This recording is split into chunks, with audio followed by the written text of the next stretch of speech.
made him turn my microphone all the way up because my voice doesn't carry. I'm sick of people having to call order for me or, you know. I'll use my voice.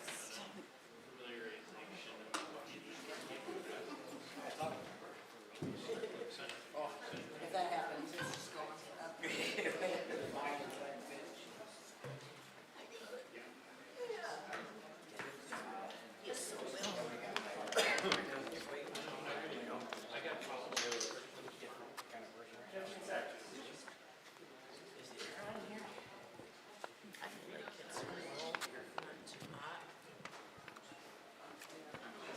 This might be menopause.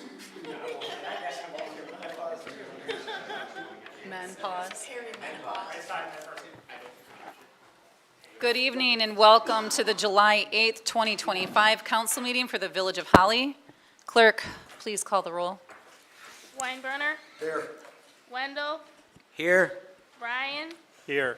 Koskela. Here. Cole. Here. Kyer. Here. Brandon. Here we have a quorum. Meeting in session. If you are willing and able, please stand for the Pledge of Allegiance.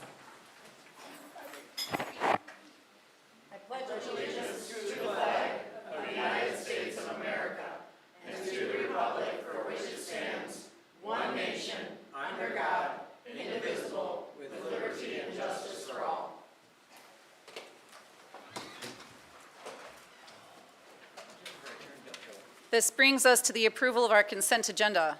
All items listed under consent agenda are considered to be routine and non-controversial by the Village Council and will be approved by one motion. There will be no separate discussion.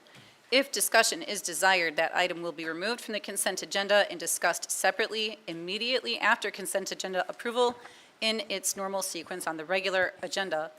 Lisa, can you please read the consent agenda? A, agenda approval.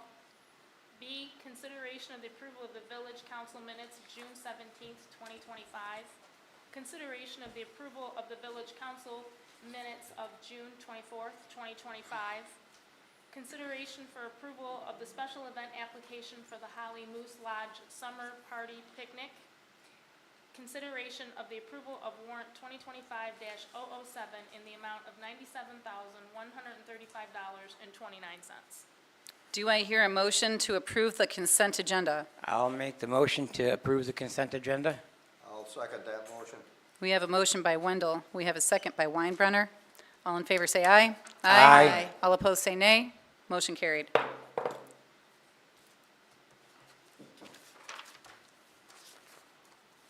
This brings us to tonight's presentations. Tonight, we will have two presentations. The first will be a promotion of one of our firefighters.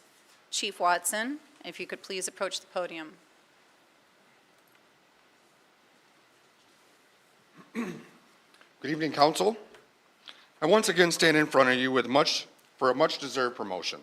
It is with great pride and confidence that we introduce Captain David Karacook to the Village Holly Council following his well-earned promotion within the Village of Holly Fire Department. From an early age, David felt a deep calling to serve others in times of need. His journey in public service began as a Boy Scout and continued as a lifeguard and an instructor, early roles that fostered a lifelong commitment to protecting and educating others.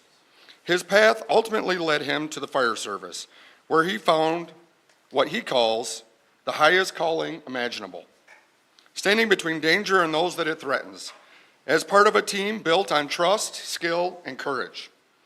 David's fire service career began in the rugged conditions of Alaska as a wildland firefighter.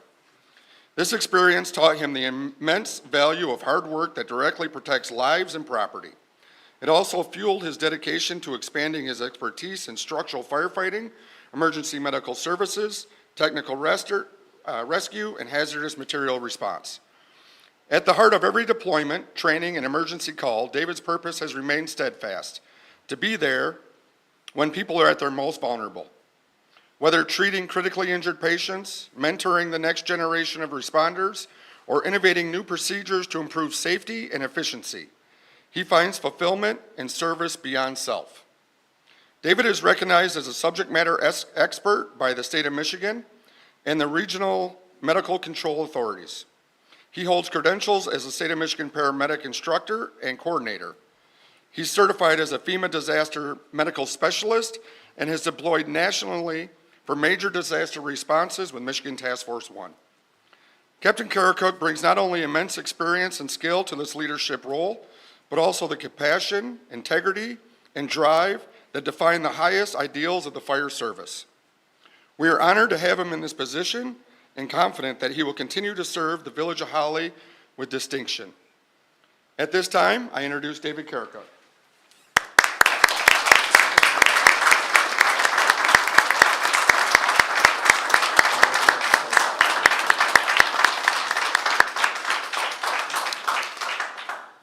Tonight, to do the pinning, is his daughter, Alex. Alex is also a firefighter with an EMT with the Village of Holly. So Alex, if you wouldn't so mind, do the honors.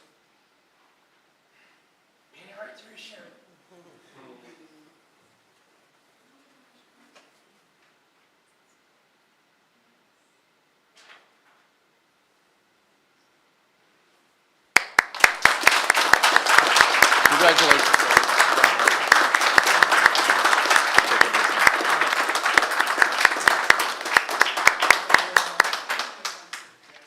Thank you, Council. Thanks for your service.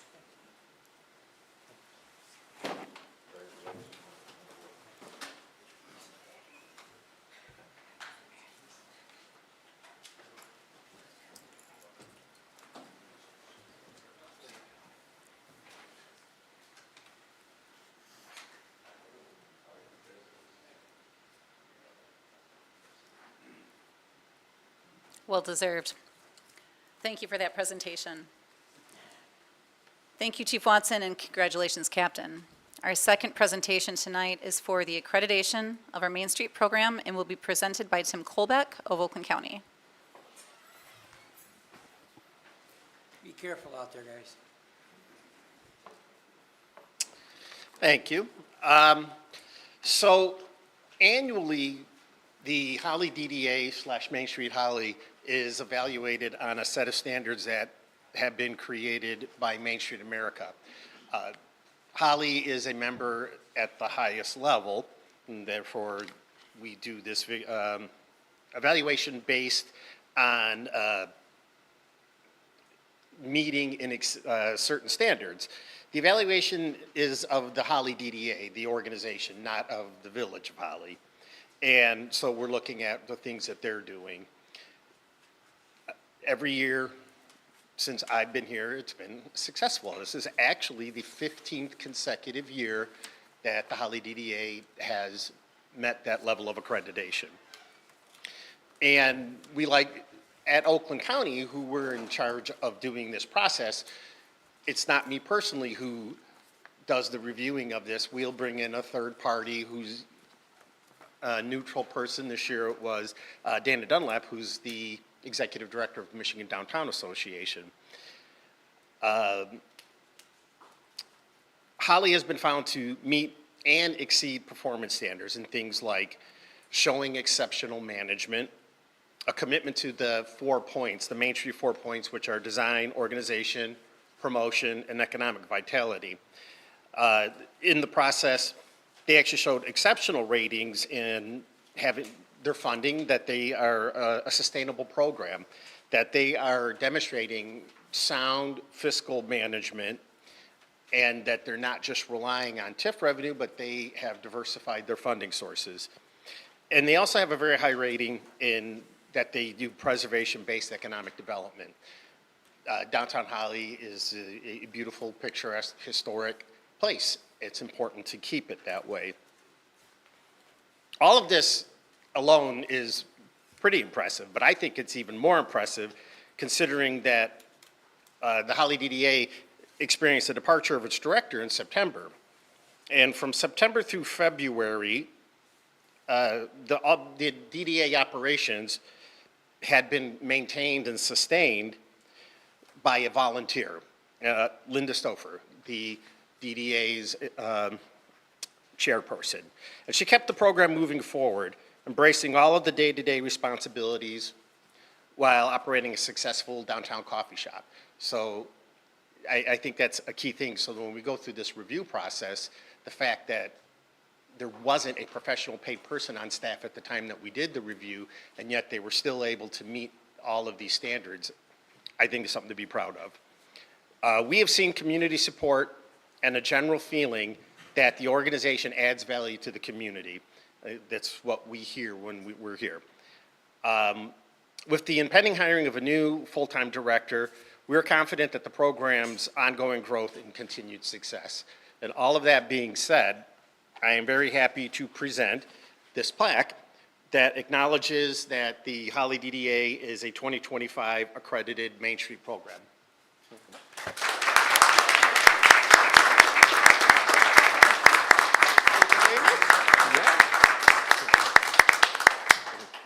Let's get a picture. If I could. Here, I'll turn around. Well, you should be in it. I'm trying to get my camera. I was hyped.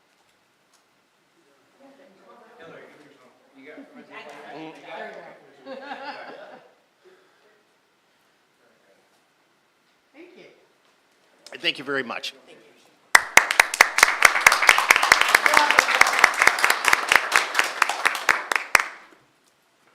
Thank you, Tim, and thank you, Linda.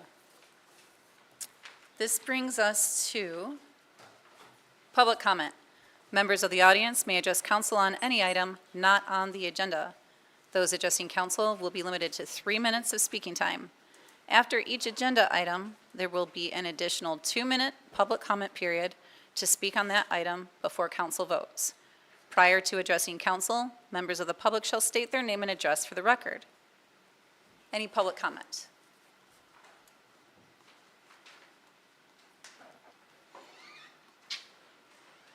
Any public comment? Yes, please. Angela Wallace, 709 Baird Street. I just wanted to talk about what I have personally seen since the last council meeting that we have had. I was here. Yeah, I was here, and what I have seen is members of this council and of the staff who have given of themselves and their personal time to give to this village. I have seen Ms. Cole, Ms. Kyer, and Ms. Brandon speak out for people who are minorities, who are people who are disadvantaged in our community. I've seen Daniel Wendell put in a full day making sure that people felt welcome in our village. Thank you for that. Thank you, Ms. Cole. Thank you, Ms. Kyer. Thank you, Ms. Brandon. I have also seen Buster working on things for the dam. Thank you, Buster. I appreciate that. I have seen Mr. Koskela, or Koskela, however you pronounce it. I know I always pronounce it wrong. Sorry, Jim. Cutting his grass. Yeah. No, I have seen him volunteer his time and have a community garden that he is responsible for, and he's teaching his daughter how to take care of and how to do.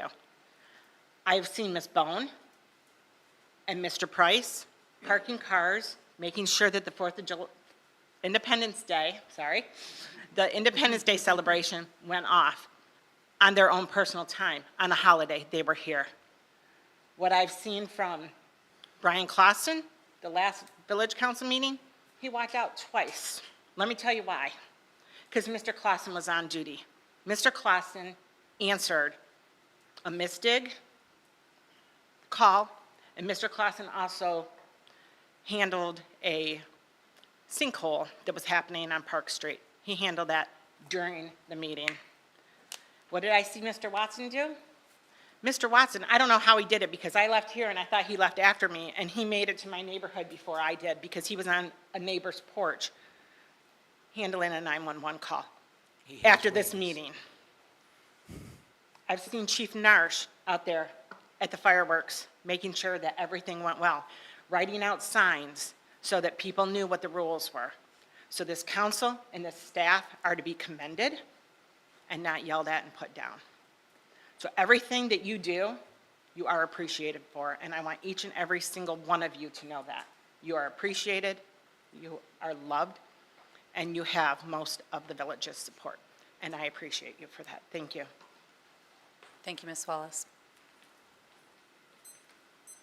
Public comment? Seeing none? Hearing none?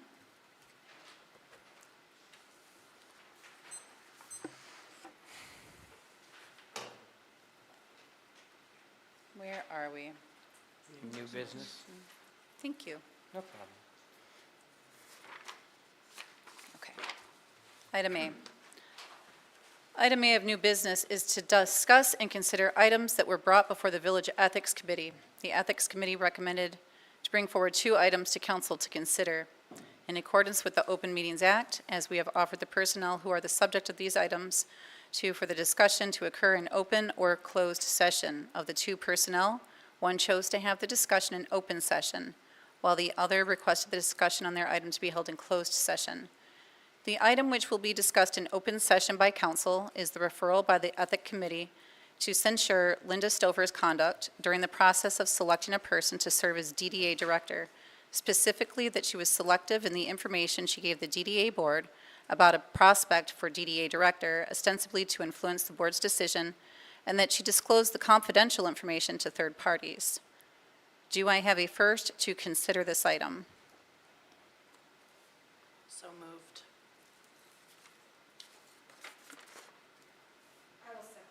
I have a motion by Kyer. I have a second by Cole. Village Manager, are you able to provide any additional context in regards to these claims? I don't want to bury the lead on this because obviously we just saw the Main Street accreditation, and I just want to say beforehand that Ms. Stover has provided tireless commitment to the DDA and to her community, and whenever I've needed anything, she's always been the first to volunteer her time or her services.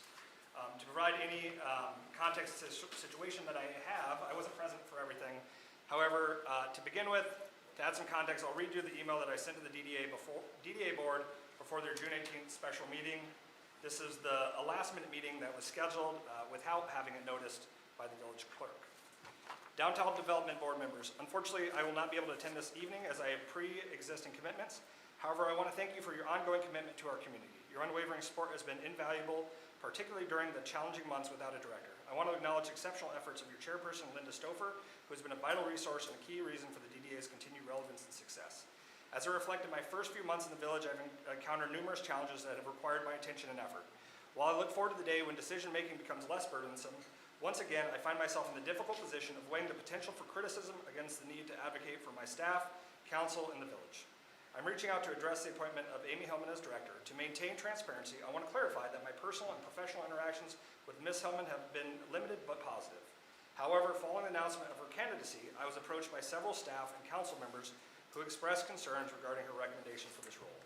In response, I requested that the interim director, Christina Shepard-Desais, conduct interviews with key staff members to ensure the DDA board had a comprehensive understanding of these concerns. While I understand that these interviews took place, it appears that the staff's opinions were not presented to the board. Conversation with board members confirmed that the access to this information could have influenced their decision-making process. I believe that withholding this critical feedback from the DDA board impeded their ability to make an informed decision. The feedback gathered from department's head, the village council, and staff was overwhelming against Ms. Hillman's appointment. The collective input reveals significant concerns that I believe are crucial for the success of our organization in this leadership role. Addressing this issue is challenging for me, especially given my lack of first-hand experience with Ms. Hillman. However, it is my responsibility to ensure that the concerns of staff and council are communicated to the DDA board prior to the recommendation. I genuinely desire a productive relationship with DDA, one that fosters growth and prosperity. Yet I fear that Mrs. Hillman's history may place the organization at a disadvantage from the outset. I appreciate the committee's efforts in the selection process and trust we will continue to collaborate in identifying a candidate whose qualifications and vision align with our organization's needs. Should the DDA decide to recommend Ms. Hillman and the council approves her selection, I will do everything possible to facilitate a smooth transition and effective working relationship. Thank you for your understanding. Sincerely, Tim. What is left out in this email is that after the first DDA board meeting, I requested to meet with the interim director and Ms. Stover. I ended up having the opportunity only to meet with Ms. Stover before this.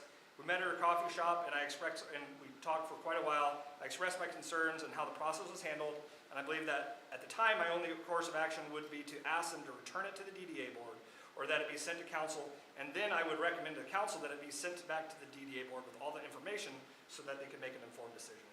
My hopes and intentions were that we would be able to handle this item privately and not have to make it public item regardless of which direction they decided to go. After this meeting on June 14th, I received an email from Ms. Stouffer stating that she had spoken individually with the board members and that she decided that she wanted to push this item forward for the June agenda. Obviously, I had concerns that discussing these items in this manner to influence a decision could be a violation of the Open Meetings Act. Additionally, during this time, a staff member was approached by a member of the community and was confronted with items that were directly attributed to them that were provided in the interviews with the interim director under the promise of confidentiality. I confronted the interim director about this breach of confidentiality, to which she informed me that she provided the information to Ms. Stouffer, and that was where the breach of confidentiality presumably came from. Pending any questions, this is all the information that I can provide on this item.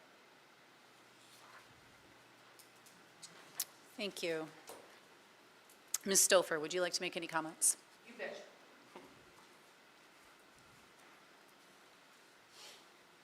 Make sure you're speaking to the mic, please. Thank you. We'll raise it a little bit. Oh, there you go. Just take out hold like you're singing. More of a Okay. greenish. Can you hear me? Yes. Okay, as part of the process of hiring a new DDA director, an executive committee was formed of 4 members of the DDA board to interview candidates. The executive committee did not know who these candidates were until about approximately 1 week prior to our interview date. However, at that time, confidentiality was breached, and the name of Amy Hillman was discussed by village personnel and council members. The village manager at this point began to gather opinions of staff and council on only one of the candidates. This is unequal treatment, which I'll discuss later. The interviews were conducted on 5/30, and the executive committee used a series of questions and scored the candidates on a rubric. Amy was the overall winner and had impeccable references. We felt that she could make a difference on day 1. Within the hour, the village manager stated to the acting DDA director that he really wished that it wasn't our choice because he had staff heads that said that they would not work with her. So prior to the 6/9 DDA board meeting, the village manager again approached the acting DDA director with concerns expressed to him. The DDA director asked if it was okay if she spoke to the department heads to determine their willingness to work with our candidate, and was given the go-ahead from the village manager. On the day of the board meeting, the DDA acting director came to myself and the vice chair with the information from her discussions, which were provided in the strictest confidence. I had no idea who said what. What were the concerns? 1, that they didn't know if they could trust her because of her relationship with her current boss, the township supervisor. 2, that in her role for the township, she was viewed as not being a team player. Each of these individuals was asked point blank that if Amy was our choice, could they work with her? And they all said yes, in direct contradiction to what the village manager had told us. So what was I supposed to do with this information that was not written, not presented to the board, and given in confidence? It was also not official references provided by Ms. Hillman, and that could violate equal opportunity. So here are some of the red flags with regards to equal opportunity. Selective treatment, as I mentioned before. If only one candidate was subjected to this additional level of scrutiny and others were not, that's unequal treatment. Number 2, retaliation or bias. If the reason for going outside the reference list was retaliatory or motivated by a bias against the candidate, it could violate Title VII of the state and local anti-discrimination laws. Defamation or privacy invasion. If the employer contacted people in a way that damaged the candidate's reputation or violated a privacy agreement, there may be grounds for a defamation or a privacy claim, even if not through the EEOC. So, after discussing this, even after discussing this now, if you don't agree with hiring Amy, she has grounds for a lawsuit potentially. So we went forward with our meeting that evening. There was no public comment, nor any comment from the village president or the manager who knew about this, which begs the question why they're not held to the same standard that I was. And Amy was voted as our selection unanimously. In fact, our village president went out after the meeting and celebrated by doing shots with a couple of our board members and celebrating our choice. At this point, we made the formal request to have the approval of Amy's contract added to the next council meeting. This is the time that the village manager reached out and said he did not want to add it to the agenda and that he wanted to put it back to the DDA board. Again, I struggled with this. I felt it was undue interference by the village in our state law right to hire our DDA director. But if I couldn't get it on the agenda, then we weren't going to go forward. So I called a special meeting on 6/18. And on the morning of that meeting, the village manager again tried to influence our decision by sending out that email, and you all received a copy of it. I won't read the excerpts that I was going to read, since it's already been read. So during the meeting, we read the email, because I wasn't sure that the board members in attendance had an opportunity to read it. And we discussed the concerns that I outlined earlier. Again, nobody showed up to speak against Amy. No public comments were provided. I asked during that meeting 3 times that if a board member felt that we should rescind the offer to Amy, that I would entertain a motion. No motion. 3 times. No motion. So during board comments, every board member in attendance reaffirmed their commitment to hiring Amy. So the meeting was adjourned. We again asked that the approval of her contract be put on the agenda of the next council meeting, and was told because of the Juneteenth holiday, the packets had to go out early and we could not get on. At the 6/24 meeting, a council member asked that the agenda be amended, which is their right to do so, to add Amy's approval. There was a second, but no vote was allowed and no discussion. It was decided by the village president that would not go for a vote. I'm no expert on Robert's Rules of Order, but I think that's a violation. So here we are on 7/8 because the village still does not like our choice of our new director. And the last-ditch effort is to discredit our decision by bringing ethics violations against me. And those ethics, by the way, according to your ordinance, were to be provided to us, and we were to be trained on them, which was never done. So you've broken your own laws. I was asked by the village attorney if I wanted this discussed in a closed meeting, which is my right. However, I felt that these shenanigans needed to be made in the public. I feel I have not done anything wrong. I've committed no ethics violation. I've gone above and beyond to appease the village manager in this process. And I want the public to see this gross misappropriation of resources and money spent on pursuing this. I'd also like to read you another email that I received from the village president. Linda, I did want to send a side note to you personally to let you know that my comments on this are not directed at you, but at the process. I have the utmost respect for you and your opinion. I do not want you to think for a moment that I do not value you, your dedication, or your contributions to the village. I would just like us to be able to handle these items internally or by following the correct process. That way, any issues are already resolved before they get into an open meeting. I'm deeply offended at this bullying tactic, the laws broken, and the blatant political agenda. And I request that the village manager and the village president be investigated for ethics and legal violations. Thank you. Thank you, Linda.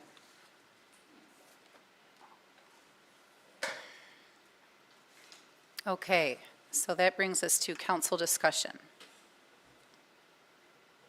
Who would like to kick it off? I'll go ahead and kick it off. I did talk to our village attorney, because I was curious as to why we don't pay for the DDA stuff at all. And I asked him, I says, why do we do the hiring, have any say in it? He says it's in our charter. But if we don't pay them out of the village money, it's all a separate identity and everything else. If they don't get along with department heads, they all play in the same sandbox, they should all play together. It's not our decision. We don't pay for it. We don't have any say in what they do with their funds. They are a total separate identity, just like the Dickens Festival is. We don't say who can be there, who can't be there. And I know the DDA rents an office from us. Maybe they just have to rent an office somewhere else. That's all I got to say on it. I think the best way to answer that question might be if we refer to Mr. Gildner. Can you please explain the relationship between the DDA and the village council as governing body, please? It's actually not in your charter. It's by state law. It's No. MCL 125-4205, and I'll quote, "The board may employ and fix the compensation of a director subject to the approval of the governing body of the municipality." Close quote. So this body does have authority to give approval or withhold approval in terms of the hiring of the director.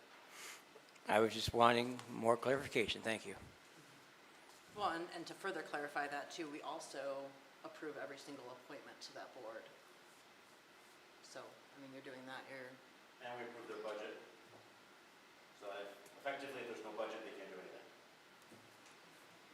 That's what it boils down to. So we are directly responsible. We're supposed to audit them once a year, for instance, to make sure they're spending TIF funds appropriately. So we do have a lot more involvement, or we should have a lot more involvement than, for instance, Dickens or another municipality.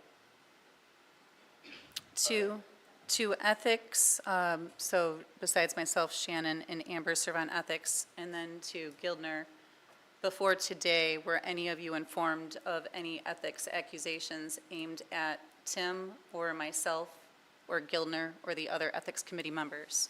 Speaking for myself, no. no. Shannon, that's a no as well? Okay, thank you.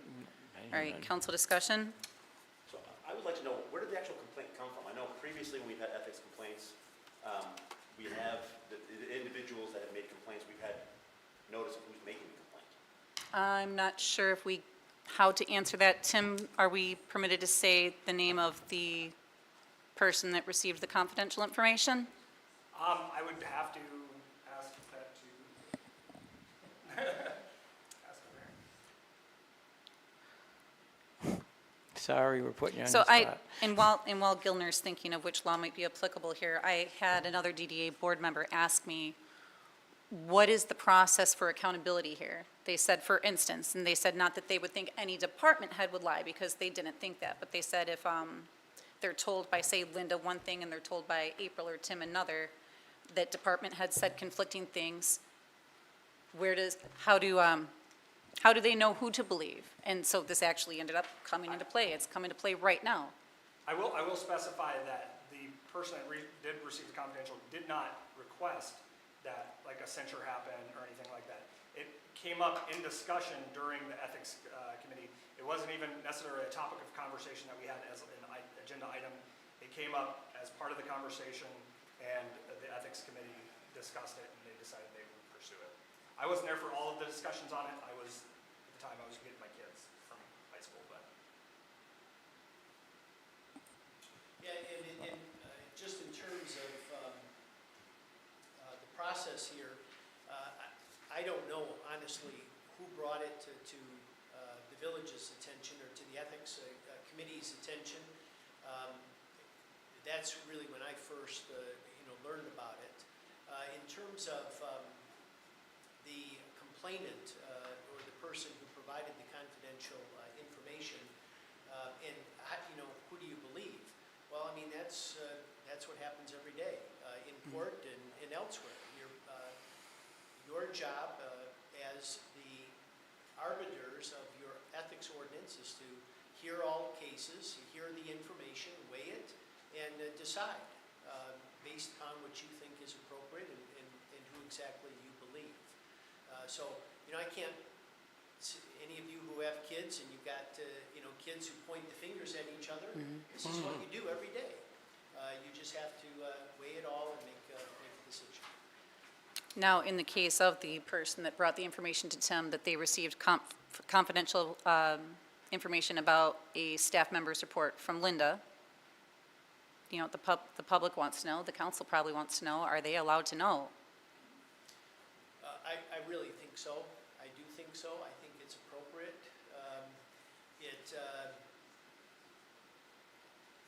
I think just from a perspective of due process, we all need to know who our accuser is and be able to address it head on. Well, if their name cannot legally be redacted, and it sounds like that's what you're saying, correct? That their name cannot be legally redacted, I don't recommend that it be redacted. Okay, then that person was Joe Mishler. Joe Mishler made a report to Tim Price that Not Linda, to me. It didn't come to me. That person came directly to the person. to the staff member, to the department head, sorry. Joe Mishler went to the department head in question and shared with him the confidential information that he shared with Christine, the DDA interim director, who in turn shared it to the chair, Linda, and the co-chair. That person was Joe Mishler. He said he got this information from Linda. That information was confidential, and Linda is appointed by the village and represents the village and is culpable by the ethics, which means if something confidential is shared by staff, then it's protected information. And he was able to cite what that staff member said to the staff member, correct? Again, that is my understanding. I was not part of that conversation, so. Okay. Back to council discussion. A question that council might have for me, when Ms. Stouffer was speaking, she said that April voted yes to Amy, and I did. There had been an email exchange with the DDA interim director and all of DDA, and she had sent out the agenda packet. And on it, I noticed that there were no staff reports. And I said, hey, I know that you collected information from the staff, and I don't see it on here, but it's a big agenda. What page number is it on? And she said, I'll be reporting it verbally to everyone on the DDA at the meeting. I said, okay. So at the meeting, during the meeting, she didn't say anything, and I thought, well, she must have said something to everybody beforehand, and maybe she just assumes that I know and they don't find it to be a big deal, and I want to support DDA. Ms. Hillman not only came highly recommended by the executive hiring committee, she also had a vision plan for Holly, and I thought that that was quite remarkable. None of the other applicants had that. So that is why I voted yes. Now, I still take issue with process not being followed. And that's what we're here about today. This isn't personal about Amy Hillman. This isn't about her qualifications. Council, discussion. Can we clarify which part of the ethics ordinance this violates, just so we're all on the same page? Tim, do you have the ethics in front of you? Or Gildner? Thank you. If you can cite that, please.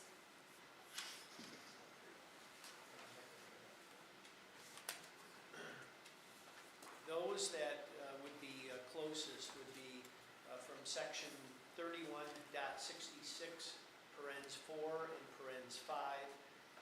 Parens 4 talks about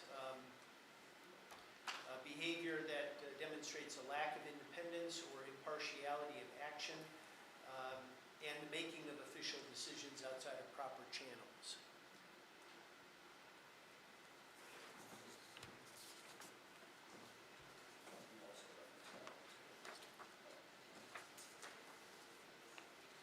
I also want to clarify too, there was a statement said that we went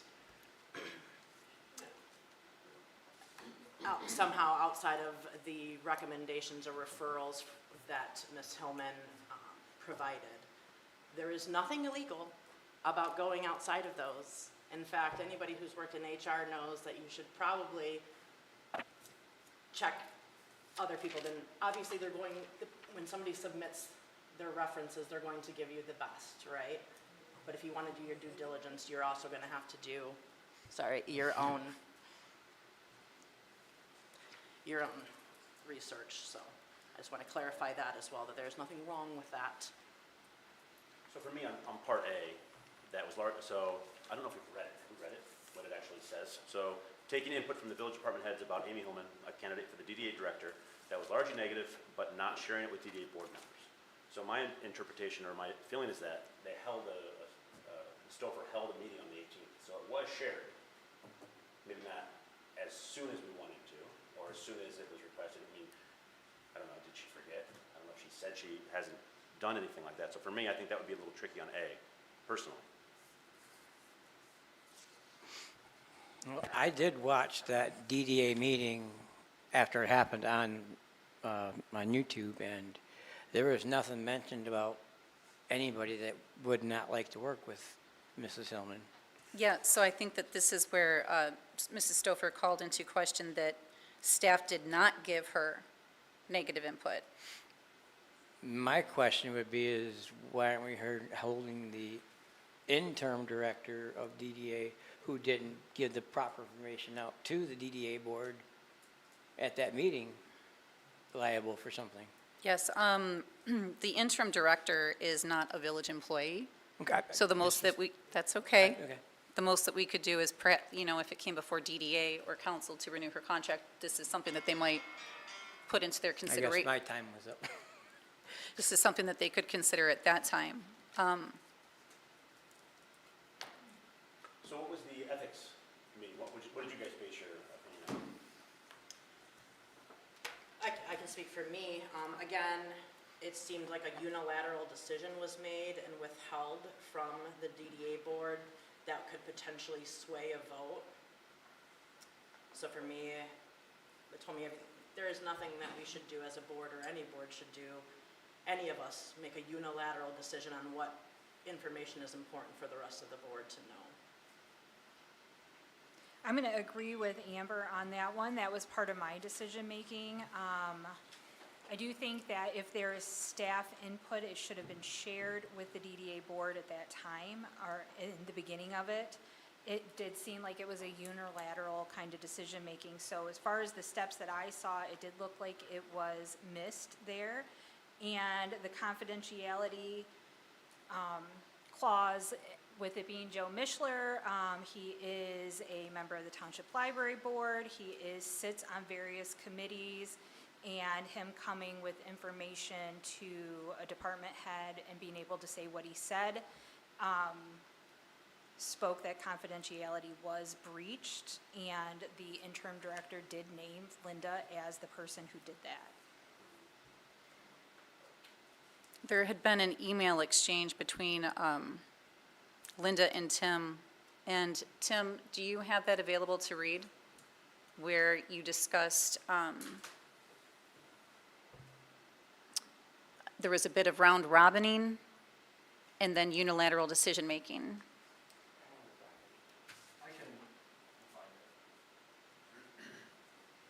Well, I don't he's, know if that's part of our ethics right now. That's not in this one, the round robin. no, some of those things were ruled out.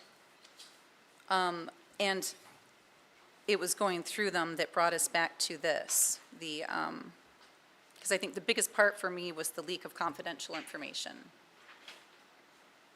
I'm sorry, Tim, real quick. And yet, at the same time, we're sitting here with this new accusation that staff reports to Linda were different than they were to Tim. Or that they were to Christine, rather.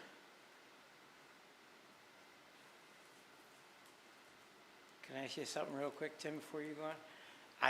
Right now, I'm confused. I don't have any question about the disclose of personal, private information, withheld information. But how do we know that Linda was disclosed of the information prior to the meeting?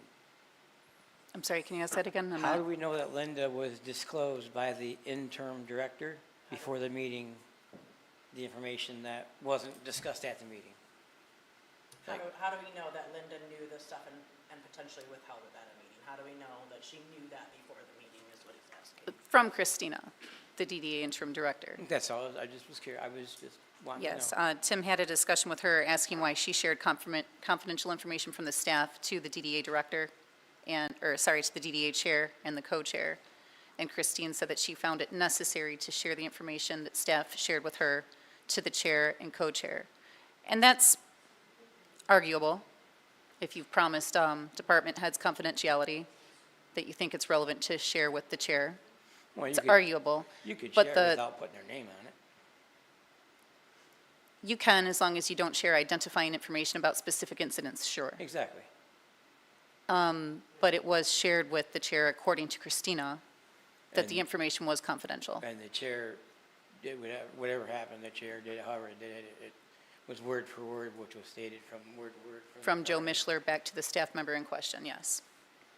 So before the interview, who all knew about the staff recommendations or non-recommendations, as we would put it, that we know of? I knew there had been some, but not what they said. Tim, you were informed that there was staff input. Were you informed of exactly what it was, or no? They had told me, I didn't get the specifics on what they told me. They had spoken to me beforehand, and I just said, I asked Christina, to interview them, and all I said to them beforehand was just, you have my permission to just be honest, because a lot of times they'll, hold back their phone, just be honest, with this, and they asked if there's confidentiality, and I said, that's something you need to approach with Christina.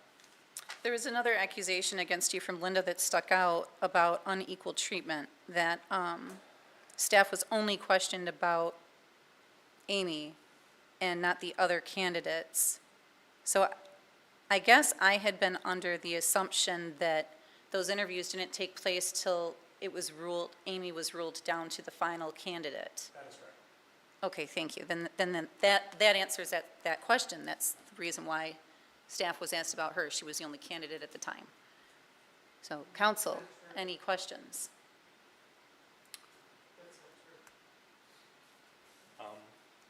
So correct me if I'm wrong, but village manager has speaking capabilities during the DDA meetings as well, right? Yes. So if he knew that there was discussion with the staff and was not brought up during the interview for everybody to know, why wasn't it brought up during that meeting? Because I wasn't privy to what had already been shared. Right, you didn't know what was shared, I but didn't you know knew what the was- conversation happened. I knew the conversation had happened, and I didn't, and during the DDA board meeting, I just assumed that they had been told, via, in their packets, or via email, or individually by the interim director. It wasn't until afterwards that I had asked, if it was provided. And then that afterwards, and I spoke about it in my letter, that I went to two of the DDA board members that were on, one that was on the hiring committee and another one that was not. If that information had been provided to them, would that have informed their decision? Would they have changed their mind, perhaps? And they said, yes, it would have, or it could have, potentially. Again, I didn't know all of the specifics of what was told to Christina. I still don't at this time. However, that is how and so I didn't bring it up at the time because I didn't want to, if they already knew about it, I didn't want to make it an issue if it had already been addressed. I think that something that might help you understand a little bit is that none of us are comfortable sitting up here speaking negatively about somebody else in the community. So when you're sitting at the DDA board meeting, you're thinking, okay, maybe Christine wouldn't want to do this in public, and that makes sense. She must have told people one-on-one. And for informational, non-decision-making purposes, a director or a manager can do that. She's not the chair, she's not the co-chair. That wouldn't be around Robin. That wouldn't be making decisions. That would be sharing information. It would make sense if she did that verbally. So that is the presumption I was working under when I cast my vote. Now, Especially because in the email, she said she was going to tell everyone on Monday. And I was like, well, I suppose she didn't say it would be at the meeting, so it must have been before. picking back off of what Councilman Ryan said about Tim and not trying to throw you under the bus, Tim, was that Tim knew about it at that meeting. It wasn't discussed. Tim said, well, I heard there was something brought up about something not being kosher with something. Can we table it, or can you guys table this till we can find out more information? So I just answered that question. He was working under the presumption that everyone had been told individually, Okay. one-on-one before the meeting, Okay, to prevent, because, sometimes if you start a conversation speaking negatively about somebody, you might have to worry about people saying things that are maybe confidential, right? by accident. Right. So we were working under the presumption that Christina told everyone one-on-one before the meeting, so there's no reason to say anything, thinking it's already been taken care of, and thinking, okay, the DDA knows, and they must not find it to be a big deal. I just want to make sure I understand 100%. That's the only reason I'm asking. Thank you. Council discussion. For me, I am more concerned not of what's on the ethics thing, but more about the OMA round robining. Oh, have And- you discovered the email thread? I have, and so I'll read the email thread, but then I'll say something. So on June 14th, Linda writes, Tim, after speaking individually with the board members, I've decided that we're going to move forward with the approval of Amy's contract. I'm sorry, who is this from? This is from Linda, sorry. We would like to, we're going to move forward with the approval of Amy's contract on the June 24th Village Council meeting. We have representatives from the executive committee in attendance to present. And I said, Linda, to clarify, you went round robin to every board member to discuss this item. Tim, and she writes, I made the decision alone as chair to go forward. And I just want a point of clarification on that, in her defense as well. You can, under OMA, you can still go and, determine like, what people are going to vote. You can just say, yes or no. What you can't do is influence a vote. So you can poll to determine.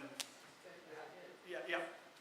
I'm defending it. Yep. Yeah. So you can ask how people are going to vote, just to determine. What you can't do is influence a vote. And I don't know what that doesn't say that she influenced it. I'm just pointing out that. Are you sure about that? Because last time I read the Opens Meeting Act stuff, you can't be asking who's voting for what beforehand. You have the.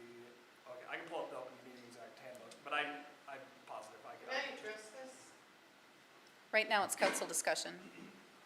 Okay, but this was not brought up before, and I did not ask them how they were going to vote. I asked if we should have another meeting. So this is council discussion, and what we can do is we can have Tim repeat the email in a moment after we take a look at this.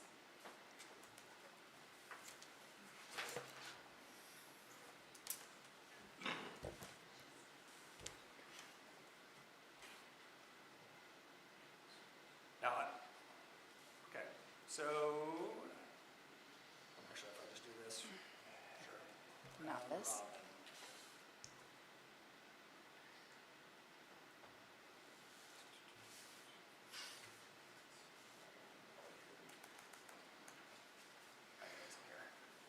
The OMA does not prescribe any specific form of formal voting requirement, but any kind of process that for example, where the board, let me see, okay, although similar to prohibited round the horn decision-making described above, an informal canvass by one member of a public body to find out where the votes would be on a particular issue does not violate the OMA. So long as no decisions are made during the discussions, and discussions are not a deliberate attempt to avoid the OMA. So asking how people are going to vote would not be a violation. Discussing whether or not they should have a meeting on it could be a violation of OMA. So, and this was a topic because a lot of the considerations here was considering if there was an attempt to sway the DDA's vote by withholding specific information. So, My thought on that, though, is Ms. Stover did attempt to rectify that by holding a special meeting. So even if we're saying on point A that there was some intention to withhold information, she cleared that out by holding a special meeting. where she did not share staff's input, as On we the were, 18th. as we were informed Yeah, on the 18th she did. on the special meeting. But not the negative input, because now she's saying there is no negative input. And she said she interviewed them on her own, and it was good input. No one said that they wouldn't work with Ms. Hillman. All the information Linda collected is now being presented to us, for the first time that I know of, that the input that they received was actually neutral or positive. I wasn't present for the meeting on the 18th, so I'm not sure. I think that's incorrect. I think on the 18th that they did say staff had. I mean, I watched the meeting too, and they hedged on it, I feel. They said, there were some negative things said, but it was pretty broad and pretty vast, Okay. so Okay. they hedged a little bit on it, and then they said something about, but if asked if they could work with her, then they said yes. Okay, but I see your point, Jim, that she did take action to correct that withholding of information on item A.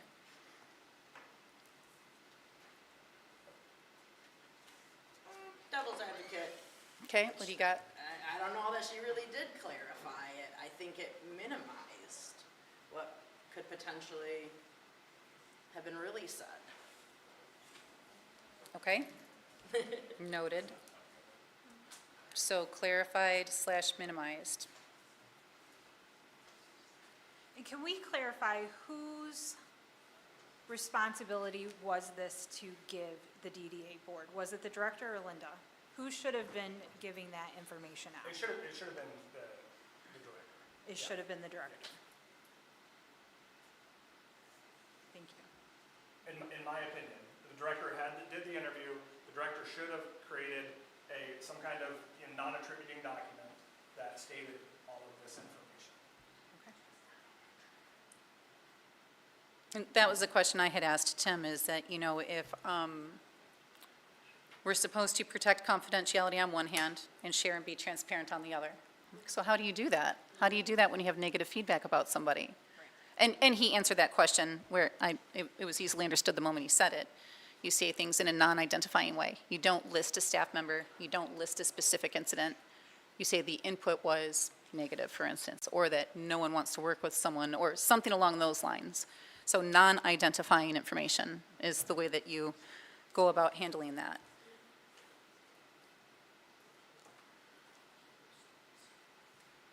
Counsel? So if the staff member didn't want to be identified, how did Linda find out who it was from the director?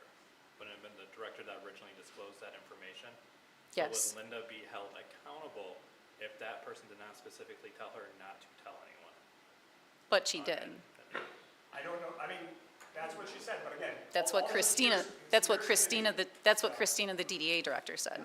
But that's, Yeah. again, all this is hearsay to me, so, of what Christina said to me about it when I confronted Christina about breach of confidentiality. Counsel?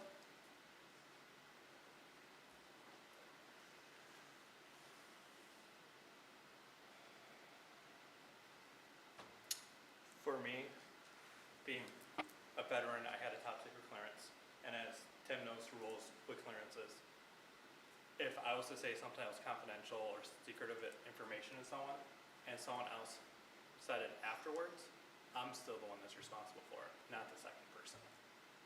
So for me, I'm still having a hard time wrapping my head around. I have a top secret clearance too, and I can assure you If I that second told- person would be in trouble No, as well. if I said something to my wife, and then she went and said something, that same thing to somebody else, I was still the one that was held in confidentiality with it, not her. Well, your I wife, originally should not have said that to her. your wife isn't in the village's hierarchy, whereas this went from a DDA director to a DDA chair. So if you and I both have information from a closed meeting, that's both of us, we're both on council, even though I'm president and you're a council member. Or if I share something HIPAA confidential with you, let's just make something up, one of the staff members is out with cancer and they're at the hospital. You're still accountable to their HIPAA information, you cannot share it outside of those of us that need to know why someone's not available to work that day. So this is still in that hierarchy from DDA interim director to DDA chair. So it is a little different than if someone shared it with their spouse and now everything's just gone out the window because this, yeah, the spouse wouldn't be under our purview. Right. Whereas the DDA chair is. And in our ethics, it does say that the DDA directors, the board of directors are culpable to act as elected and appointed officials of the Village of Holly, the same as everyone on council and everyone on the staff. Madam Chair, Yes. can you pull up the meeting from 6/18/25, minute mark 334 of the DDA board? I just pulled it up on closed captioning, and she did state twice to ask for public comment after the first one was done. Then she said there was a leak of confidentiality of Amy Hillman getting out, and that department heads did go to Tim, and Tim said so. So obviously she did do her due diligence to say that some department heads weren't happy about what was going on at that 6/18 meeting. I can't, I got it. but you also just read Wait. it, so Huh? I can try to pull it up, but you also just read the transcript, so. Well, I If- just if read it the does, beginning we'll- part of it. I didn't read it. I just pulled it up right from the meeting.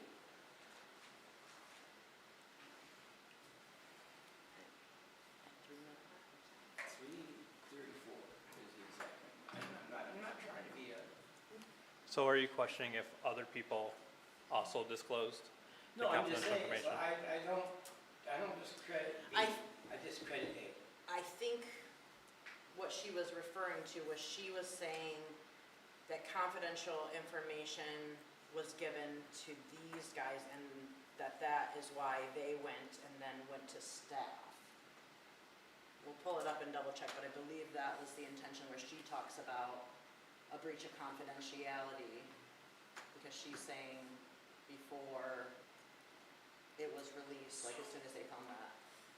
Prior to our interview the candidates for this position, confidentiality was broken, and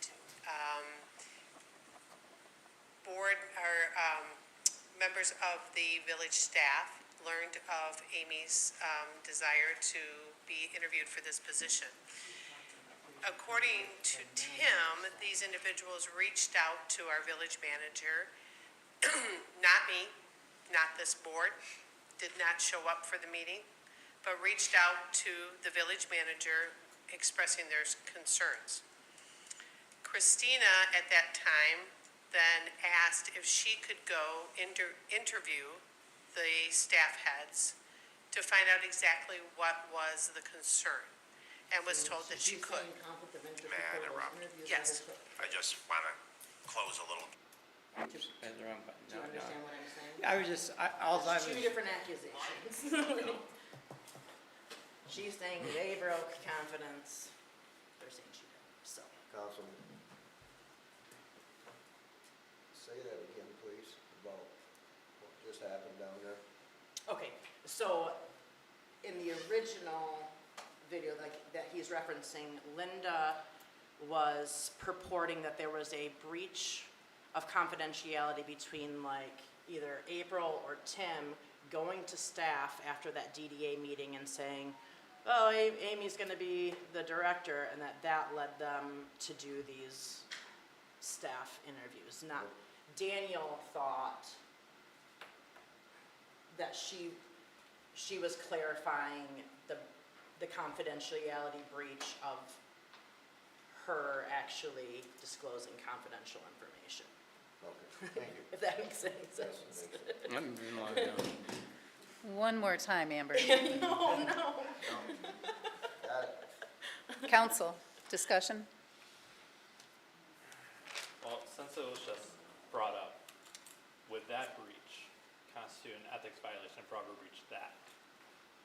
I'm sorry, say it one more asking time? for like the ethics committee and obviously the attorney, because he would know, would that breach constitute an ethics violation as well?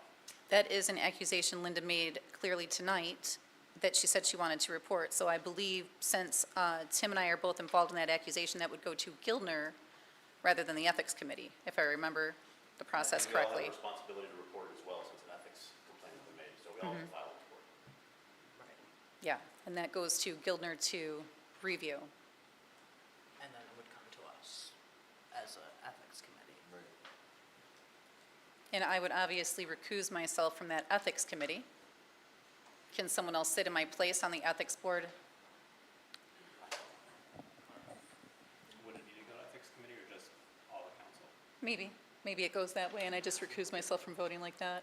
The ethics committee doesn't have authority over Mr. Price. We only have authority over ourselves and And appointed official, and appointees. he's an appointed official, technically, He's hired. a hired appointed official. Who is? Tim? I still think we're getting off topic here. Yeah. In the weeds.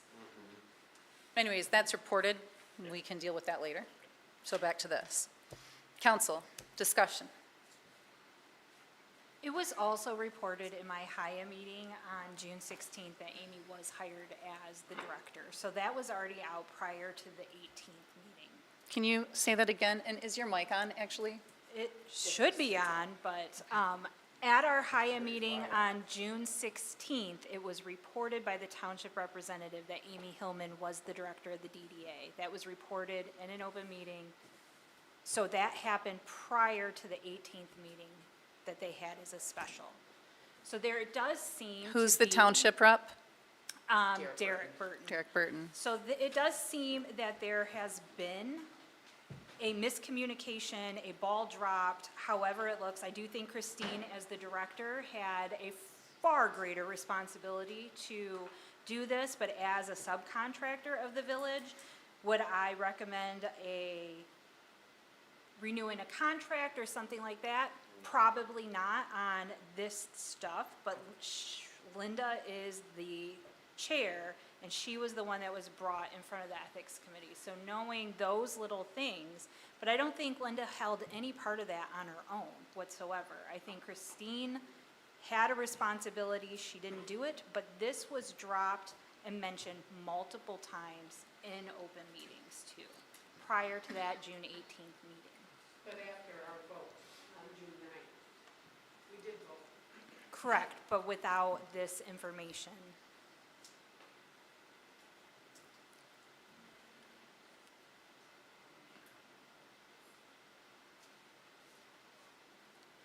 Okay, council, any further questions before we move to public comment? Hearing none. Seeing none. All right, any public comment on this item? Hillary?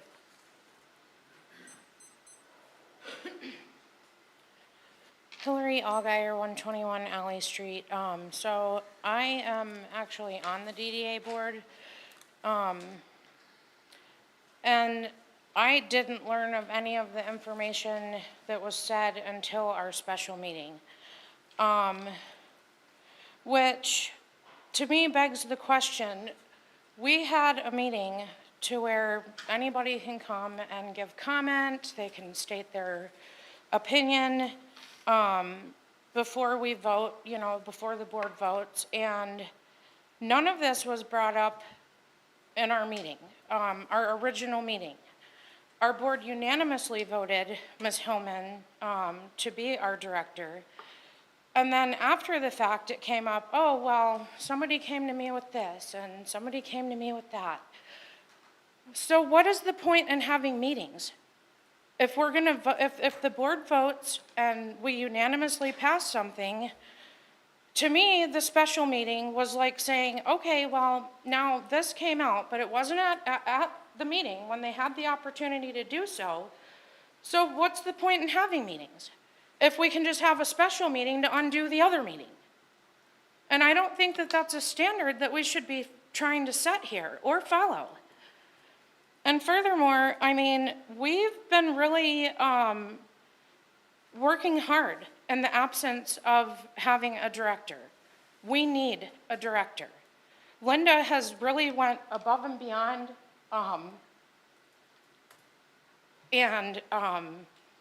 I personally do not feel like she violated our board's ethics. She was transparent at the meeting with information that came up after our vote. I mean, as far as I can tell. And, you know, everything should have been brought up at our meeting before we voted. People have all of the opportunity to express concerns or whatever. If they want to stay anonymous, maybe they could send in an anonymous comment. I don't know. I'm kind of over this whole anonymous stuff, personally. Anyway, I think that Linda's done an exemplary job, and, you know, maybe she was following the example of whoever broke confidentiality prior to that. I mean, the whole thing has been just kind of, well, if we had a director, then we wouldn't be having these issues. But I personally, as a board member, I don't feel like Linda did anything ethically wrong. Thank you. Thank you, Hillary. President, could I ask you a couple questions? Would it be ethical to do that or not? I'm sorry, you wanted to ask Hillary questions? The young lady that was just up there. I don't think that that's appropriate to interview the public in that manner, but, yeah, but thank you for asking, though. Public comment? Ms. Manson?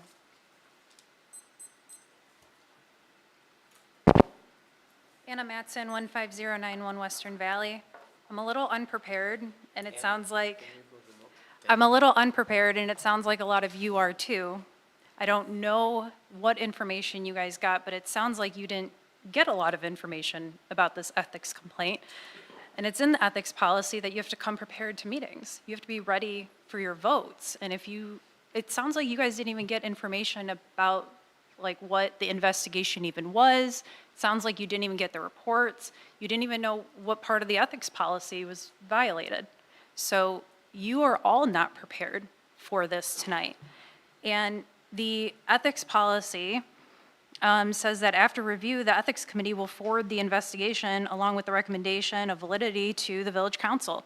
And again, it sounds like that didn't happen. And upon acquiring reasonable suspicion of a violation by referral of the Ethics Committee, the Village Council President shall set, or any 3 council members, shall set a public hearing. And this is not a public hearing. We know what a public hearing looks like. We just went through a lot of them. A public hearing is separate at the beginning of the meeting. You have to vote to open it, vote to close it, all of that. And that's not what's happening here tonight. So I have a huge issue with the process here. And I really believe that if you go looking for something, you're going to find it. And it sounds like you guys, the Ethics Committee, was looking for something to pin on Linda, and they found something, and it's really confusing what was even found. And you're really backing her into a corner. If she pursued this hearsay, she would be opening up the DDA to a lawsuit. While you can go outside reference lists, it needs to be done for every applicant, and it wasn't. So that's discrimination. If she didn't share the information, apparently she gets an ethics complaint. So after all this discussion, now it sounds like we're moving the goalpost. Then it was that she didn't share it, and when she did, some of you just don't like how she shared it. She didn't share it clear enough. So I have a lot of issues with the process here, and especially going after a small business owner like this is really appalling. I mean, she's been working for free. I've seen all the hard work she's done for our community, and she's been working for free for almost a year for our DDA, and she does not deserve this. Thank you. Thank you, Ms. Mattson. Public comment. Hearing none. Seeing none. Mr. Gilner, in regards to public hearing, does this need to be in the form of a hearing or just an open meeting? Your ethics policy uses the phrase public hearing without defining it in any way. We encounter that in other situations by statute. The special assessment district process that you just went through is a good example of that, where it talks about a public hearing, how notices to go out, et cetera, and so on. And the point of public hearing in that context is people are obligated to come and express their opinion, or they could be bound by the decision, or they could be seen as having waived whatever their position is. Again, on the SAD, if they don't come and express their opinion, that could be seen as having been waived. So in this context, your ordinance simply says public hearing without defining it in any way. We don't have anything by statute to look at. So it was my opinion, is my opinion, that this is not a public hearing in that traditional sense. It's more a public meeting. Due process requires that the subject be notified of it, given an opportunity to respond and bring the information available, and I'm confident the amount of time that you've spent on this, that is satisfying. Is council comfortable with that input, please? No, I think it should just be dismissed. Shannon? I think that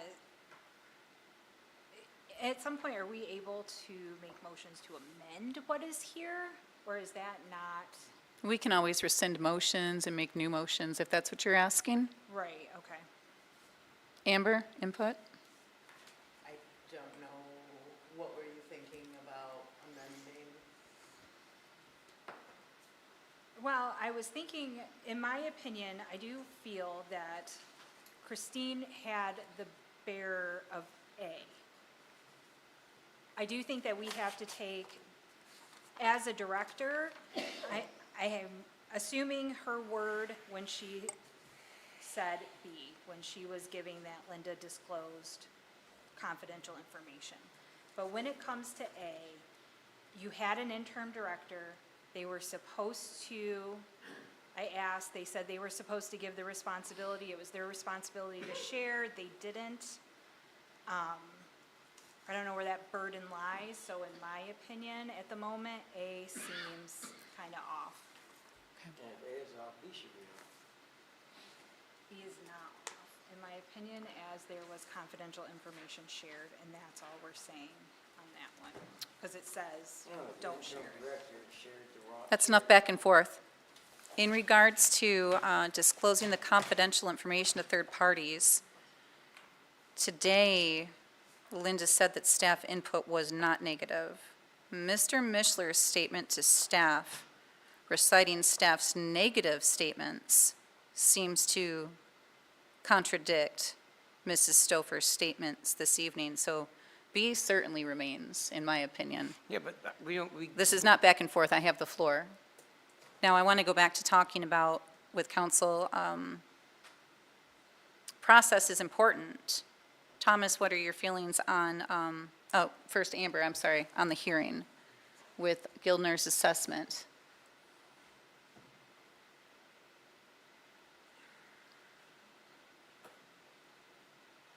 I don't know, honestly. Okay, Thomas? I feel like for the public hearing, we have to go with what our precedent is with everything else, which is requiring the public hearing beforehand. Which then, if we had a public hearing beforehand, if we wanted it on the same agenda as the vote, we would have to vote to have it on the agenda afterwards.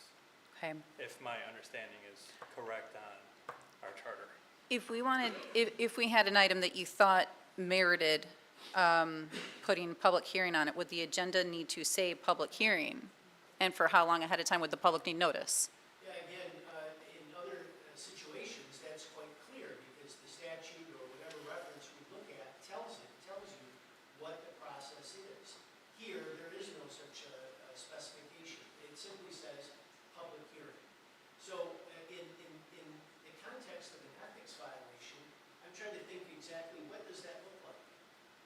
If you open it up to, anybody can come and talk about it, even if they have no personal knowledge about any of it. That seems like a step too far. Certainly, the public has a right to comment about it. But what is important, I think most important, is that the subject of the ethics violation is given an opportunity to explain himself or herself, bring people forward who have information that may bear on it, and that's what has just happened.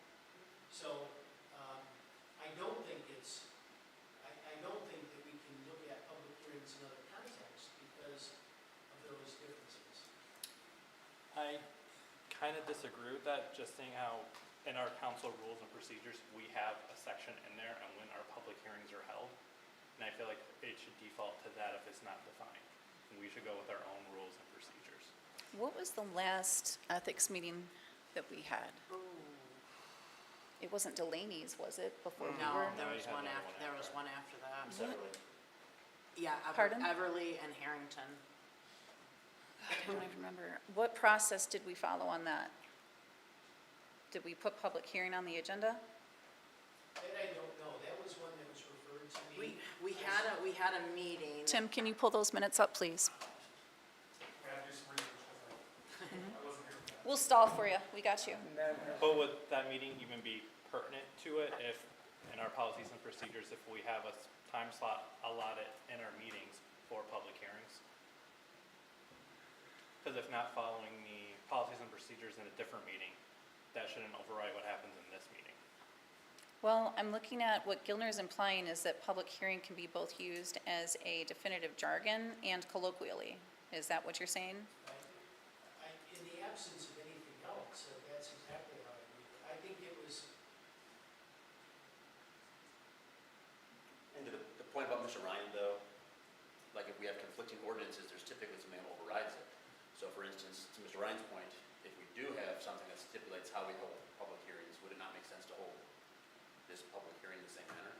yeah, and I don't disagree with that.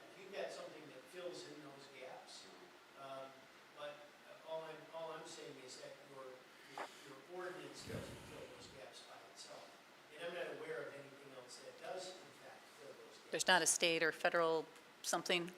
Okay, But we do have our policies and procedures that tells us when our public. sure. And so we've got him looking up our precedent, and then, can you read the part that you're looking at again? It's just the table of the order of which we do business. So it would be. Can you give us the highlights? Item number 5 is presentations, and after presentations, item number 6, we move into public hearing. Oh, you're talking about the Our order in policies which and things, procedures for council, yes. the order in which things go on the agenda, Yes. which we can amend at whim. I don't find that to be terribly Right, but we didn't poignant. amend it beforehand. Okay. So if it's not clearly defined. Well, worst this case scenario, document we tells us can, where it worst case should scenario, we can put this on next month's agenda with plenty of public notice, and we can put public hearing on it and all that. Buster, what's your input?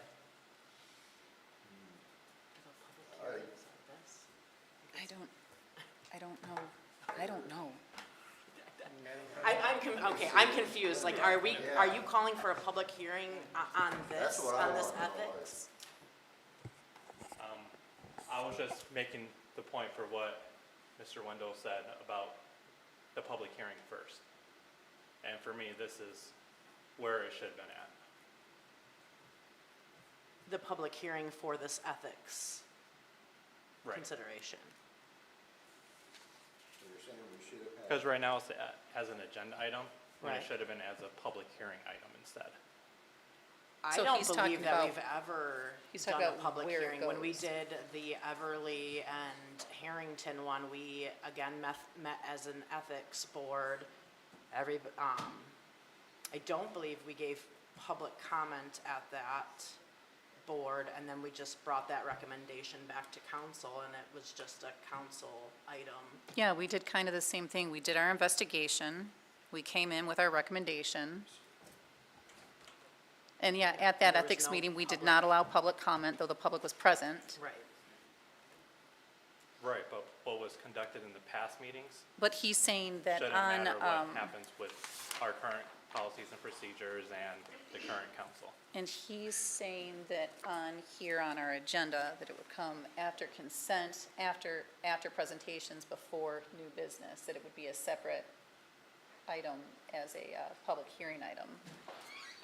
So, So I guess my question, Madam President, is what is our concern, what's the concern if we do go with the vote? Are you concerned if that we we're do going- go with what? If we go ahead with the vote, so Mr. Reiner brought up the potential issues, so what happens if we do go with the vote today? What is your concern if we go ahead with the vote? I was just pointing out Mr. Wendell's concern for the public hearing, and I was in agreement with him that it was done at the inappropriate time for it. My concern would be that we're not following our own policies and procedures at that point, which then could also potentially be an ethics violation for everybody on this board for not following it. Not to that, I believe we could just amend our rules if we really wanted to. And I'm not advising us to do that, but But would that need to be amended before this discussion? I don't think that that is the I don't think we need case. to I do all think, that. like Amber was pointing out, that it has been an agenda item before, and that has been our, I do believe that that has been the procedure that we followed. But I've still got Tim looking that up, so we're, Through 24, going back to 23. okay. I'm trying to think, when did we do? All right, it? I just found it. It's November, no, it's October 10th, 2023. It was just in new business, it was not public hearing. Number 2, new business. And I can verify in the minutes too. Okay. But I still think that does not hold merit for what we do on this council, following our own rules and procedures. I would agree with Mr. Ryan. I think, I mentioned that on planning commission too, what we've done in the past doesn't really matter if we're aware of something else new. Now, whether or not, Mr. Gilder's already indicated we can do this, and it's his opinion that we're following our ordinances and, No, all we did here was check precedent. So Yeah. now I want to know, what does process really say about, does an ethics committee meeting need to be a hearing or not? And what does council think? So Mr. Gilner is saying it doesn't. Mr. Gilner is saying that the use of the word public hearing in regards to ethics committee's violations is used colloquially, not as definitive legal jargon. So what does council think? I have another question. It's about the ethics meetings, since it was just brought up. In the charter, it says that council members have the right to attend all the committee meetings, just can't speak at them because then it'll be an OMA violation. How can we have a right to sit there if we don't know when the dates and times of these meetings are held? It was discussed it was gonna be on Thursday, but no one was told when or where it was gonna be at. Tim told you at the previous council meeting. We were told it was on Thursday, not a location, not a Saying time. there wasn't a time. In fact, you guys even discussed remember. amongst yourselves after the meeting when and where you're gonna have it. I'm sorry, what was the question? No, because we already decided before, Yeah, it was That- decided it was before gonna be on that Thursday, but meeting. not a time and place. So I just happened to walk by because I remember overhearing someone say that they I think are what to he's be getting, back by 5 and all I that think stuff. what he's getting at is consistency and transparency about the different meetings. So like, how does planning and finance, do they publish their meetings? What do our other subcommittees do? Do they all, can you give us some input on that? Do they So publish their committees- meetings? Committees do not fall under OMA. in the Right. same way Right, as far but as in our notification. charter, it says we all have the right to attend the meetings. We just can't necessarily speak on them unless we have pertinent information and we're asked a specific question. I guess you would, I'd have you to would need verify to, that, because then we'd be in a quorum. concern of a quorum. right, Right, and it then, mentions that in the charter too, which Yeah, is why we I'd have can't, to- which is why we I can't think we're speak jumping around. around too much personally. This is not the item that's on the floor. I'd like to protest that. right, so you're, Well, the item is, we're determining if we need a vote for it. If we weren't able to attend the original one, Okay. should it be on this one? If we didn't have the right to sit on it. wait, what? If we didn't have the right as per our charter to attend the committee meetings, should we even be voting on it now and having this if we weren't allowed to attend the original ones? So is it, whose responsibility is it as member of council to ask or inform about the other subcommittees? Is it their jobs as elected officials to find out when these meetings are? Or is it the job of the chair of those committees to inform all of council when those meetings are in case they want to show up? Which if they did show up, would force a quorum and then put us under OMA regulations. I mean, there's nothing, there's certainly nothing in your charter which speaks to that specifically one way or another. But We're sure getting lost in a lot of gray areas here today. This is a lot of derailments. So, We'll just move on to the next person. yeah, does council feel that this is required to be a public hearing? Or does council feel that our previous ethics meetings were run properly when we just had them listed as an agenda item and allowed the public to comment?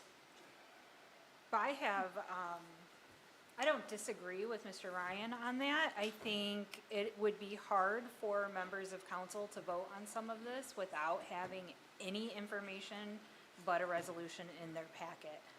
And having had just one person's testimony on it. So I'm not sure what that is supposed to look like. This was my first meeting on a committee like that. I don't know if other committee members are allowed to sit in to at least like in the audience but can't interact, or how they get that information. So I do have concerns about how that part was handled.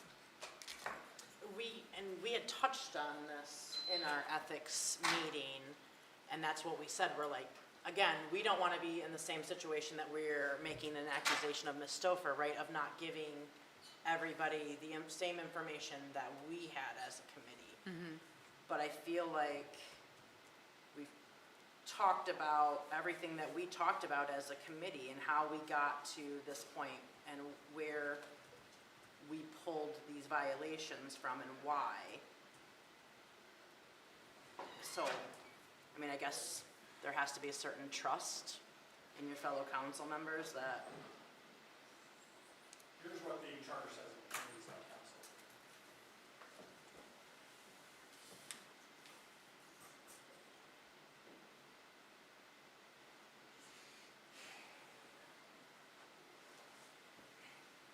about under multiple member bodies. This is specifically on village council. Right. Oh, I wasn't done yet. Oh, I'm sorry. Good luck now. Yeah, right?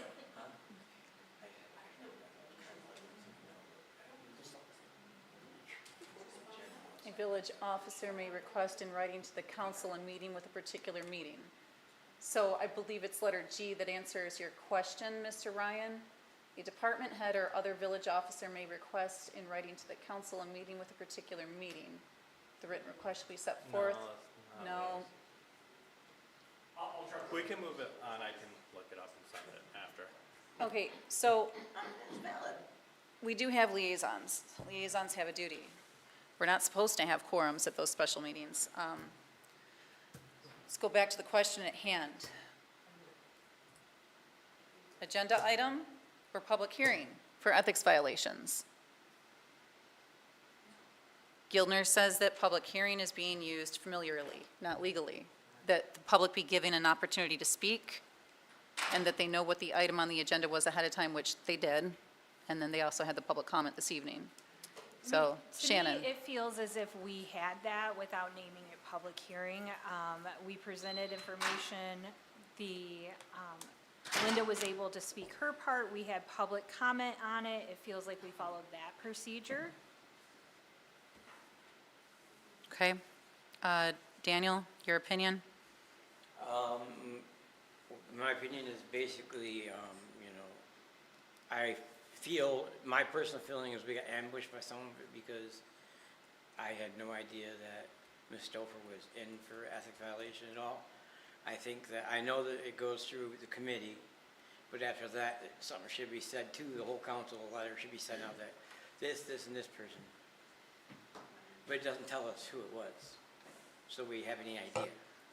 I don't know if we're allowed to know, or if we're supposed to know. Amber? I was just pointing out that on new business in our packet is discussion and consideration by village council of ethics committee recommendations. So, I mean, I don't understand Well, because where you would be confused. we get here, and this is when we get It doesn't this. matter who it's about, right? All the information is here, but How the would that be que, pertinent, who it is or who it's not? let's go back to the question. Daniel, do you feel like it needs a public hearing legally? Or do you think that being an agenda item fulfills the, and I'm just looking for an opinion. Do you think that a public hearing, an agenda item fulfills the requirement for having public comment and public notice? I guess it all depends on the violation they're accused of, honestly. This particular one, Okay. I would say agenda item would be fine. Amber I'm fine with it how it is. and Thomas, I feel like they need to be actual public public hearings. hearing. Buster? I'm with just the way it is. Jim? I think our attorneys provided good guidance in pretty much all matters, so I don't think we're going to go against them here either. Okay, That's the same thing I feel, the attorney. all right. The right advice. All right, it looks like council majority is trusting Gildner here, so we shall move forward. Now, that doesn't mean that motions can't be amended. I know there was some talk about, some people maybe agreed with B, but not with A. So, Yes, Shannon brought that up about not feeling confident with A. so the current motion is to accept the ethics input to censor for both items A and B. And that motion was made by Kyer, and the second was made by Cole. Did either of you want to amend your motion or your support? I would like to amend my support as is. I no longer support it written as A and B. Okay. So we do not currently have a second. Kyer, did you want to amend your motion? No. Okay, so we currently have a motion. Can I ask one question before I possibly second it? Okay. What is the punishment that happened? Is it just A censure is something that is basically, it shows that there is a lack of confidence. It's just a disciplinary note on the record that shows that we saw that you violated an ethics meeting. We You don't, made a mistake and, we don't condone it, and that's really about it. okay, well, I'll second it then. Okay, so we have a motion by Kyer, we have a second by Wendell. As is, this is with both violating code of ethics for both A and B. Is there any further discussion from council desired?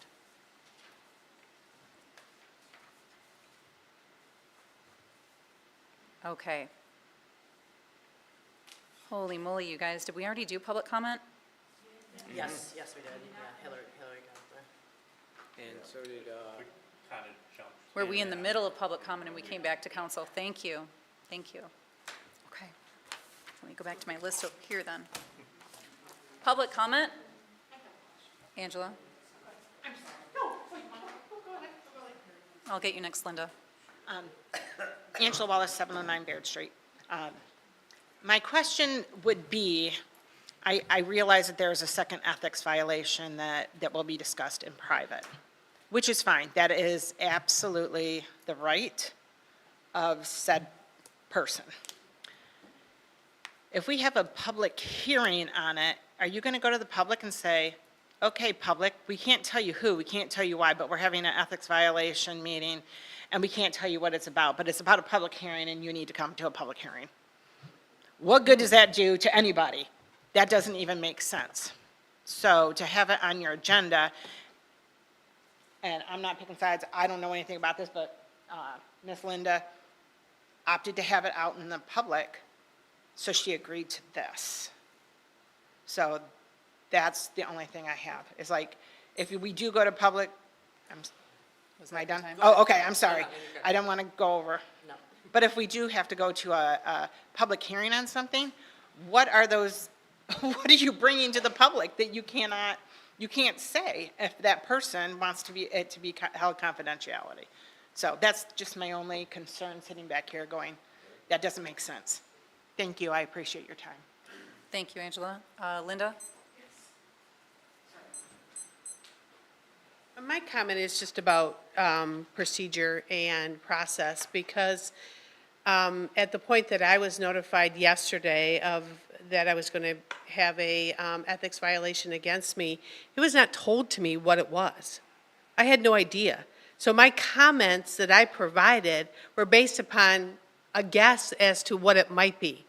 I only heard today what the ethics violation might be, and it is still very convoluted and a bunch of hearsay, and it may sort of apply to this ethic that is the village ethics that, again, we have never been trained on or provided to, but I didn't know what those were. So this is now something that Joe Mishner, that I hear, has said that I provided him with some sort of information. I remember having a conversation with Joe that said basically that we were hiring Amy. This was after our board meeting where we approved her. And I said, however, there may be opposition at the council. That's what I said to Joe Mishner. And I think if you are going to bring these charges against anybody, an ethics violation, that you should let us know what they are prior to the meeting so that we can come prepared. And it was mentioned that we have the ability to bring witnesses. Whoever told me that? Nobody ever told me that. So it wasn't, this information wasn't disclosed. That's all I have to say. Yes, please. Jarrett Hopper, 309 Cogshell. There we go. It's not working too well. So a couple thoughts just listening to it, everybody up here, and the crowd. First is, just listening to Mr. Gildner and the council, there's a lot of gray area, as President Brandon had mentioned. And I think that if this were put on trial in a court of law, it might be a mistrial, because it sounds like that nobody really has a definitive answer on if there's guilt or innocence within this, justification And I would say as well as, for some, if I had a charge put against me, even if it was just a black mark on my reputation, I would still consider that serious, because it's basically within a publicly held council, right? And if Ms. Stouffer wants to do anything else with that, that's against her in that anything future that she wants to do. So I can see the seriousness as well as the accusations charged against the council. So I would just, that's one point is that it does sound like a mistrial type situation. The second issue is if the person, Ms. Hillman, is appointed to the board, and it seems to me that the nice board representative over here said that everyone was in justification for it. What would it hurt for there to just be another vote from the board to do that for that role? I mean, it sounds like everything's out in the open now, so why won't they go back and do that and just have that election as the board? I think that if it's done in a public hearing, it sets a dangerous precedent that if someone makes an accusation against somebody being in an elected position, that the minute that someone calls it out, then it's again kind of the same thing that's happening here, or that can be retracted. So that's all I have to say about that. Thanks for your time. Thank you. I think you already spoke during this public comment. I'm sorry. I'm looking back. I see Hillary, Anna, Angela, Linda, and Jared. Public comment? Hearing none? Seeing none? Okay.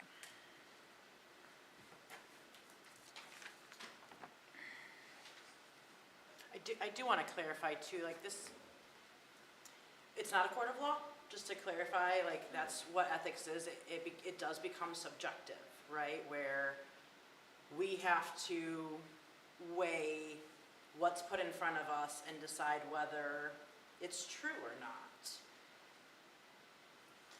How's that different?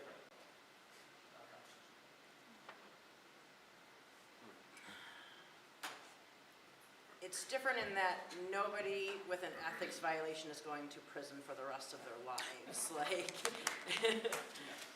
Madam President, I'm sorry to interrupt you. Madam President, is it okay to ask Linda one question? Or can I just ask a question in general and then? It is not okay, really, to engage with the public I anymore can- at this I can point, ask but, Mr. Gildner but now. you can speak, sure. Mr. Gildner, was she notified? And when was she notified? And was she notified she could bring witnesses? There you go. So I talked to her yesterday and told her that this was going to be a topic of conversation. And as she spoke, I was running through my memory exactly what I said. And I don't recall. I just remember mentioning to her that there was an ethics violation. I may have, I don't know that I would have gone into detail, but I indicated that she had every right to be here and to speak to the issue and address, what was mentioned. But she was notified yesterday, though. Yes, That was the first time. by me, yes. And what does process dictate? How far ahead of time does someone need to be notified? Again, there's nothing in your code of ethics that speaks to it. This is the village policing itself, Okay. okay? So you can't look to state law and code of ethics because there is none. This is what you do for yourselves. Okay. And does it state that they need to be notified exactly what the accusation is? Okay.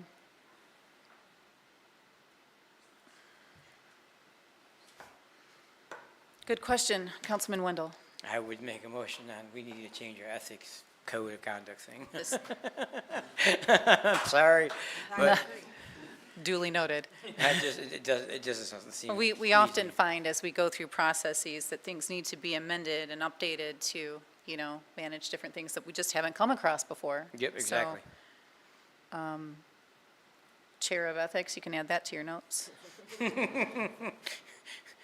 The mighty book you have right now. Definitions of terms. Yeah. Definitions of.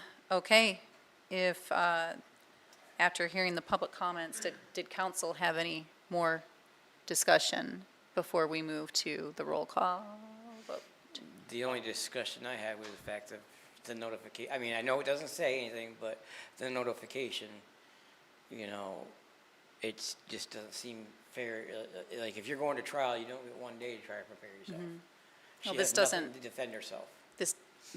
This is a question about higher ethics, not law. You don't need No, I time. understand. I'm just saying it's higher ethics. Did she maybe do something wrong? Yes, but could it have been because somebody else didn't say something to her the way they should have? It could have been. We don't know. I don't know. Okay. I just have one comment. Sure. Just for me personally, this is, like the public said, lots of gray area and also a little bit of hearsay as well. Without like the people here that actually said the stuff, saying it, for me, it's kind of hard to, who do I believe? I'm also going to speak up and say that I think 24 hours notice is not adequate. Thank you.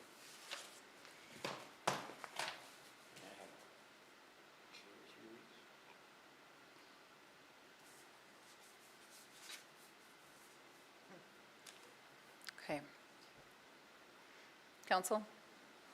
All right. Clerk, please call, oh, well, let's revisit the motion. Madam Clerk, could you please restate the motion?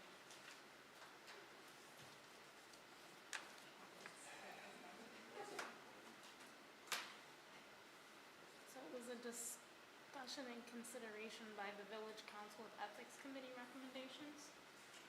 And then the motion is to, for the resolution, it was not amended. All right, please call the roll. Weinbrenner, Yes. Taskala, No. Kyer, Yes. Wendell, No. Ryan, No. Cole, No. Brandon. Yes. Motion denied. And moving on, Lisa, will you please read item B? Excuse me. Pardon, what? Oh, sorry. At this time, I will entertain a motion to table the closed session item from the Ethics Committee till after item B of new business. I'll make that motion. Motion I'll by second that motion. Ryan. Second by Wendell. I will second that motion. Second by Cole. I don't know if you can, but I'll do it. Clerk, wait, now what? So we don't need to do public comment for that, obviously. So clerk, please call the roll.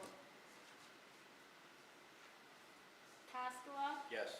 Kyer, Yes. Wendell, Yes. Ryan, Yes. Cole, Yes. Weinbrenner, Yes. Brandon. Yes, motion carried. Lisa, will you please read item B? Consideration by council of Main Street Holly DDA board recommendation of hiring Amy Hillman as executive director.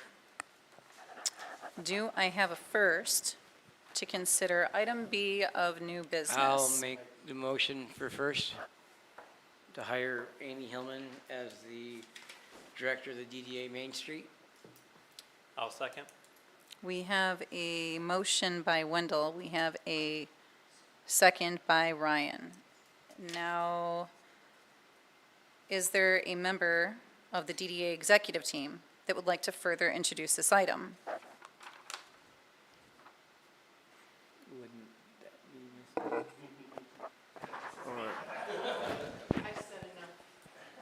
be Your turn, Jerome. I was hoping to avoid commenting this evening. There's enough comments going on. Jerome Raska, I'll pick an address, 106 Battle Alley. Sounds good. I am on the DDA board as the vice chair. I also have served on the selection committee for our candidate. You may or may not know that we've been in this search since last September. We've had many different interviews. We've brought other candidates forward that did not follow all the way through.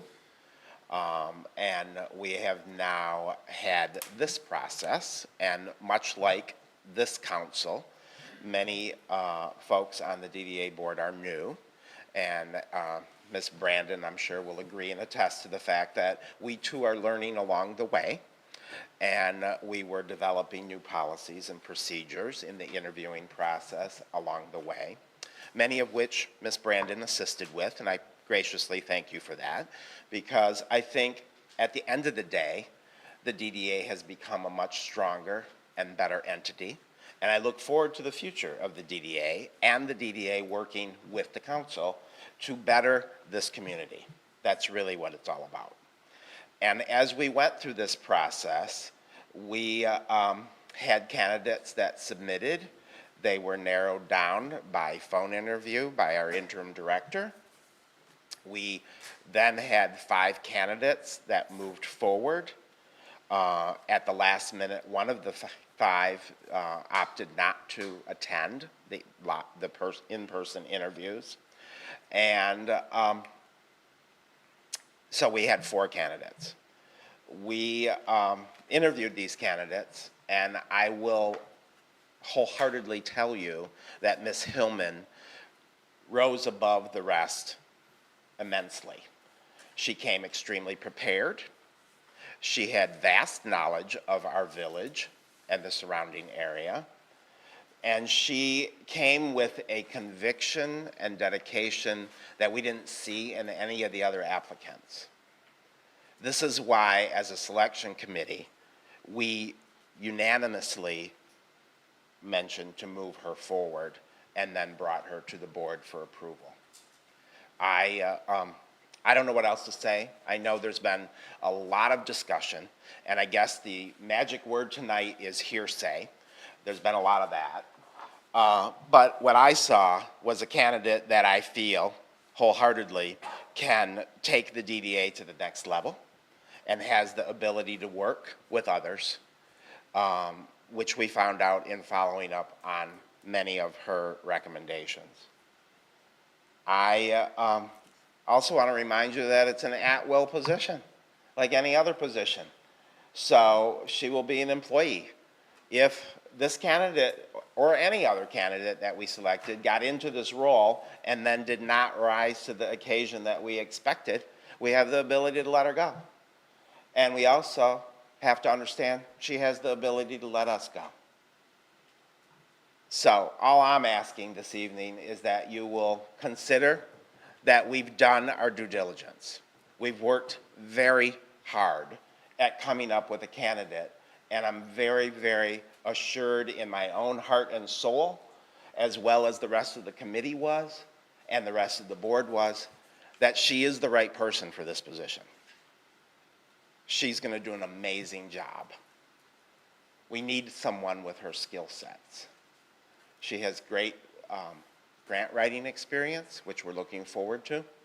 As we all know, finances are hard to come by, and if we have someone that's strong in the grant writing process, it will be definitely to not just the DDA's advantage, but the entire village. So, in your consideration tonight, think of those things. And remember, if it may not be your first choice, I think that we should give her a chance. That's all I ask. Thank you. Thank you, Jerome. Okay, let's see, where are we at? Any discussion? Council? Madam President? Yes. I have a question, because I do a lot of volunteering for the DDA. Is it a conflict of interest if I vote or if I don't vote, or? Absolutely not. No, you're perfectly fine. Okay, I just wanted to make sure. Yep. Thank you. Council? Discussion? I've got one. Yes. So in the process, there were some social media posts about the DDA contract and going through, and one of the commenters said, what does Fenton do? So that's a great question. So I looked up, and what does Fenton do? So Fenton actually has a DDA director slash assistant manager. And the DDA then contributes 90% of that person's salary to the assistant manager role. And come to find out, I did some talking with prior staff yesterday, and that's what we used to have too, with Katie Golden. And there were some reasons why it didn't work out. That I don't think it was performance related or anything. It just didn't work out. And by all accounts, it did function well. So my thought on that is, I would rather see us have a DDA director slash assistant manager, because then instead of $70,000 for 4 or 5 streets, we're paying that person for the entire village. So they can dedicate grants to outside the DDA district, they can coordinate with the village on all these different items. Can I ask Jim a question? Of course. Or anybody who can answer it. Now, you're saying assistant manager slash DDA director, but the DDA pays 90% of it. So yeah, basically the way it works is the DDA can actually fund tons of stuff. So for instance, looking through Fenton's budget, one of the things that they contributed to is $50,000 for a ladder truck. And they can do paving projects in the district, you can do fire stations, as long as it's benefiting the district in some way. Well, I wasn't meaning the funding, but I was meaning the DDA would pay 90% of their salary, but then they'd be writing grants for the village. The whole village. They can do whatever, so. And, I mean, Ms. Hillman is a good grant writer from what I've heard, from other people. I haven't really personally dealt with it, but I just don't know if the DDA board would be copacetic with. To Jim's point, like even before Katie Golden, I believe it was under Ryan Bladzik, he was the village manager, and they also had a dual DDA assistant manager. And then my understanding too, before Nick left, I suppose is the correct way to say it, Mr. Clem was in talks to become the assistant manager too. So maybe unofficially or whatnot, but. I'm sorry, Mr. Klump was what? Maybe I shouldn't say that. So my understanding was that there was discussions to potentially make him the assistant manager. So I don't know if that was ever officially brought up or whatnot, but that was something that he, is my understanding, was hoping to attain. I have to be careful about what I say there, but yes, you're not incorrect. It was brought up, and that's what I'll say. Okay. My issue with that was that's not what she interviewed for, or what the other candidates interviewed for, which would be a completely different job description. And I was job gonna say, what altogether. about the salary, because now she's double dutying. Would that mean that'd be an increase in salary at all, or? So my thought to that is, right now, the way the contract's written, I think I was counting about 4 to 5 streets in the district. So I wondered if we could find a assistant manager, or if staff can find the assistant manager, however that works, for that same salary. But then the village would have to pay it. No, the DDA would. Well, the DDA would pay a portion, and then the village could pay a portion. It doesn't have to be 90% like Fenton does. We could work it into something 75, else. 25, whatever. I think the village of Holly previously, I was told, was 80%. It was 80% DDA, 20% village. And that could also change, like, for some of the fees that get charged for A, road closures, B, barricades, C, D, E, F, G, everything else. I also think this could be a conversation in the future if Ms. Hillman is hired and wants that additional job responsibility. She could have that discussion with Tim, and they could bring it back to council. I think that's a great idea. I think that would be wonderful. But I think at this time, we should be Concentrate. talking about the DDA director role as it is. The way I kind of look at it is, it's our job to set the direction of the village. Right, but then I would feel the DDA would have to go back through and re-interview people for a new job. Correct. Because it's a different job altogether. So, and just like we heard Mr. Raska mention, we're all new. So I really only started looking into this whole process recently. And it wasn't something that was even on my radar of, oh, this can actually happen. And I'm like, well, if we can benefit 6,000 people versus whatever live on the 5 streets, I would much rather, we just got criticized or caught flack for spending all this money and not doing due diligence on everything else. It just seems What? A great opportunity here to provide Tim with extra help. To Right. piggyback off of that, people have also been all over talking about we should consolidate services. Is this looking at a new contract or a new position, a way to consolidate stuff? It has been brought up multiple times on many social media platforms that we should look at consolidations of job descriptions. Could this be one then, whether it's assistant manager or even assistant somewhere else, but it seems that, what does Milford do? What are those size districts doing that we have a full-time position there as an employee, but could we not benefit as the whole village if there's additional? I think that's a good bring up. I just want, because Linda is the chair of the DDA, so she's kind of like the department head. I'd kind of like to hear her input on that part, because that affects her being the chair who's been handling the DDA stuff right now. Well, you cannot demand it, I'm- but she is welcome to speak during I'm during asking public- if she doesn't mind speaking. then. during public comment. Thank you. I don't mean to demand it. I'm Yes. not trying to demand nothing. Council. No, I think what Jim brought up is interesting. And potentially, I don't know, what kind of applicants could we get with that, with village manager experience too? I think it's something that we ought to look into, though. I think it would be very beneficial. What would that process look like? I guess that's to maybe Tim or maybe Gildner. Well, the motion tonight is to hire her as the DDA executive director. If you're talking about something else, that's an altogether different motion. It involves, at least as it's been floated, it involves cooperation between the DDA and the village. So I don't think that you can act on that, tonight. If you're interested in that, that would be postponing and then maybe considering whether you add a different title to it. So we could postpone this item B until, or, okay.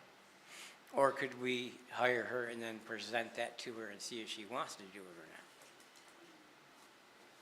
You can certainly do that as well. At that point, if you offer it to her, you hire her as executive director and you ask her about it and she says no, well, then you have an executive director, but then, you may have to fill the assistant manager spot. I will say, Don't put your foot in your mouth like I do. if the village staff would not feel comfortable as a DDA director who isn't necessarily in the day-to-day operations, and now you put them in an office together where they would be in the same day-to-day operations, I'm a little hesitant on that.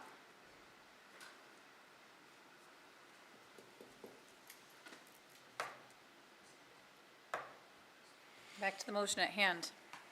Council discussion? I have a concern when we talk about impartiality. Ms. Hellman attended a Main Street event with Ms. Stouffer during an open, this was when we were looking for candidates. I have an ethical concern when we talk about preferential treatment to one candidate or the other, that one person was offered an opportunity that other candidates applying for that position were not offered. I think it can give somebody a leg up or an opportunity that I'm not comfortable with. May I clear that up? I attended that with my current boss, the county. But you were with Ms. Stouffer, correct? Instead of back and forth, Linda, you'll have your time uninterrupted by council That wasn't during Linda, that public. was- Daniel, I have the floor. Mrs. Stouffer, you'll have your time uninterrupted in public comment in just a few moments. Let's get through the council discussion. Amber, go ahead and finish what you were saying, and then Daniel, it'll be your turn. It's just a concern of mine. I wasn't trying, I just wanted to let you know that Amy was the one speaking, not Linda, at that moment. Oh, I'm sorry. That's the only thing I was trying to do. I wasn't trying to Then take the floor redirect that from her, comment, nothing please. else. I was just Both trying of you to- ladies will have your moment in a moment. I was just trying to make sure you knew who Okay. it was. Thank you, Daniel. Thank you. Council? Okay, now we will move to public comment. Would one of you, Linda, go ahead?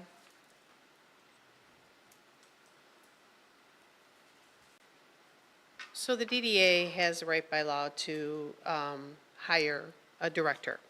And that's the position that we have advertised, interviewed for, and have made our selection. Does that mean that we can't look at some other collaboration in the future with some shared, responsibilities with the village? No, that does not mean that. But it's not what we're here for tonight. And with regards to the Main Street event, I went as the acting DDA director, and Ms. Hillman went with the township supervisor. They were eligible to go in their own right with regards to the township. I only saw Amy once or twice the whole conference. We were in different classes doing different things.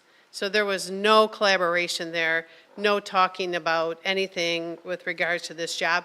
I didn't even know at that time that she was interested in this job. We didn't know until 1 week before that she had applied for the job. So I just wanted to clear that up. However, I think that we need to stay focused. We've already been since September without a DDA director, and we're hurting because of it. And the village is hurting because of it, because we're not going after grants. There have been multiple grants that have come through that we have not been applying for because we don't have a DDA director to be able to do it. So we need to focus on this and then look to the future at how we want to collaborate with the village. Thank you. Thank you, Linda. Jerome?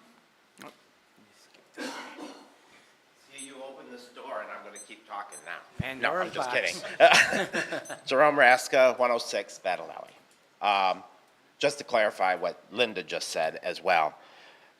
In addition to my opportunity as vice chair on the selection committee, I'm also the head of the design committee, which also is involved with the depot move.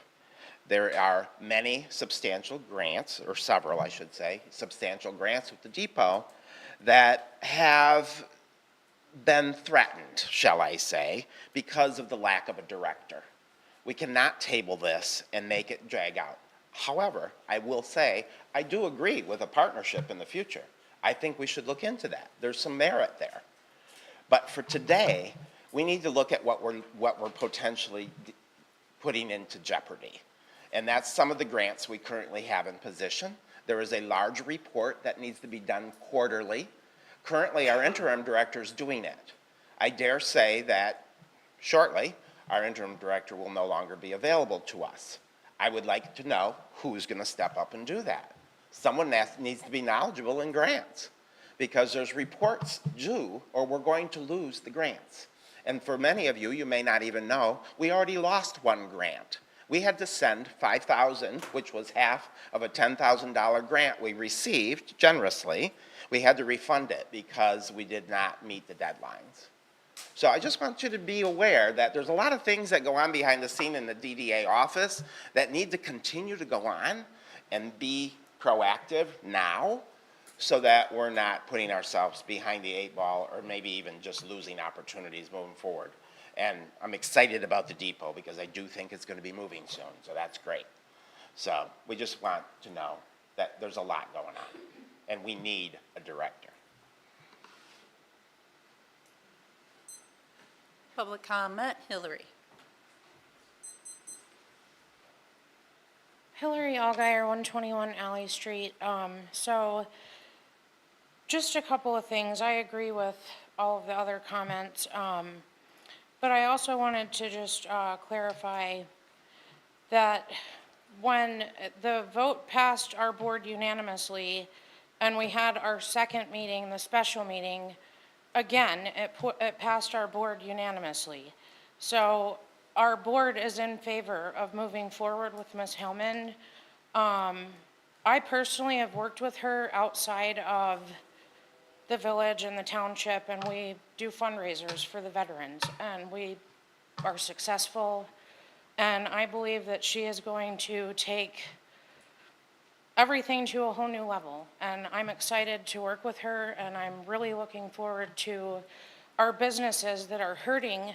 Our businesses are hurting. I don't know if you guys ever go talk to the business owners, but they are not doing well. They're hurting, and we need a director. So I respectfully request that you please move forward with Amy Hillman. Thank you. Thank you, Hillary. Public comment.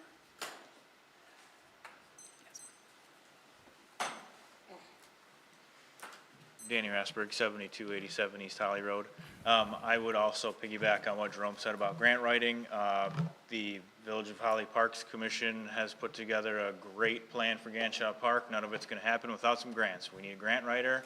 The village has no money to put towards any parks or any sort of project, so we do need a grant writer, and Amy will definitely fulfill that void for us. Thank you.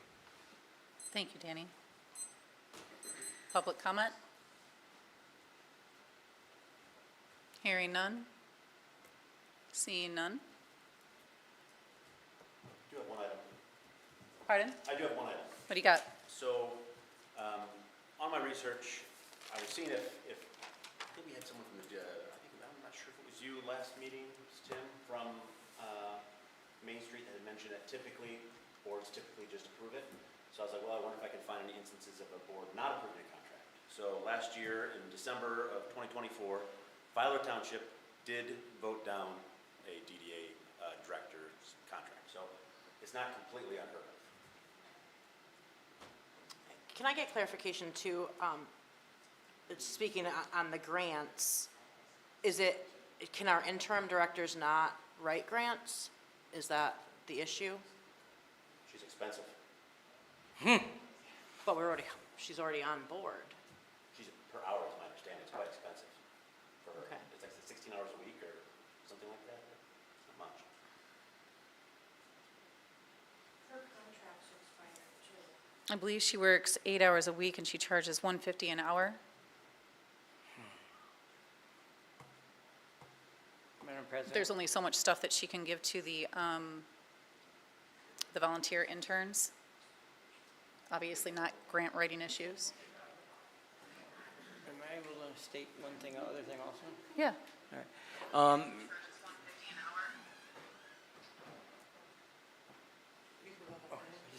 We were waiting for an update on Josh's conversation. Yeah, I know. There was a No, I was listening to you.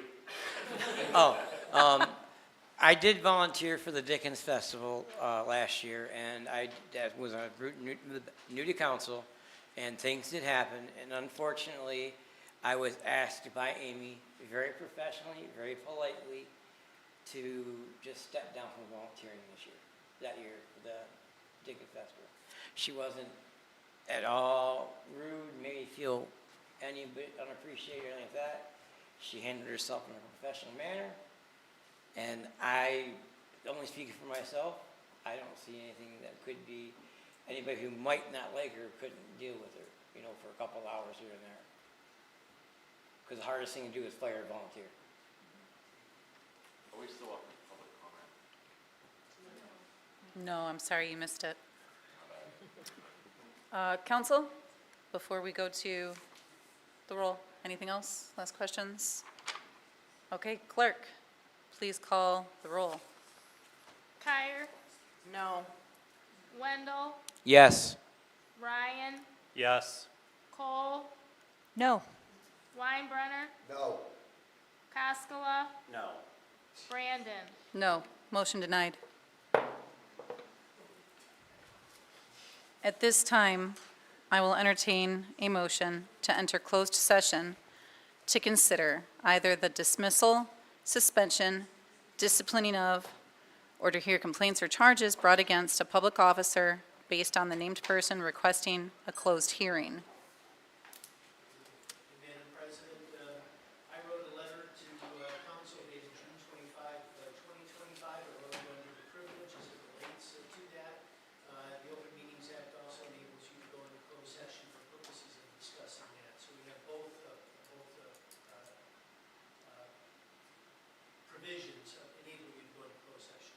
we have met all provisions necessary to go into closed session.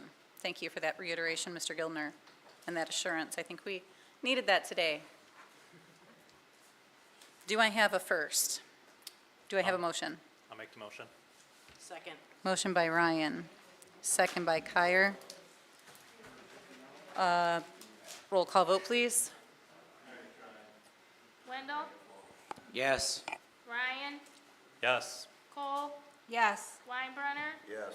Cascola. Yes. Kyer, Yes. Brandon. Yes, motion carried. Council will reconvene after the closed session in order to make a determination vote on this item if needed, and to receive reports. And I'm sorry, what did you ask?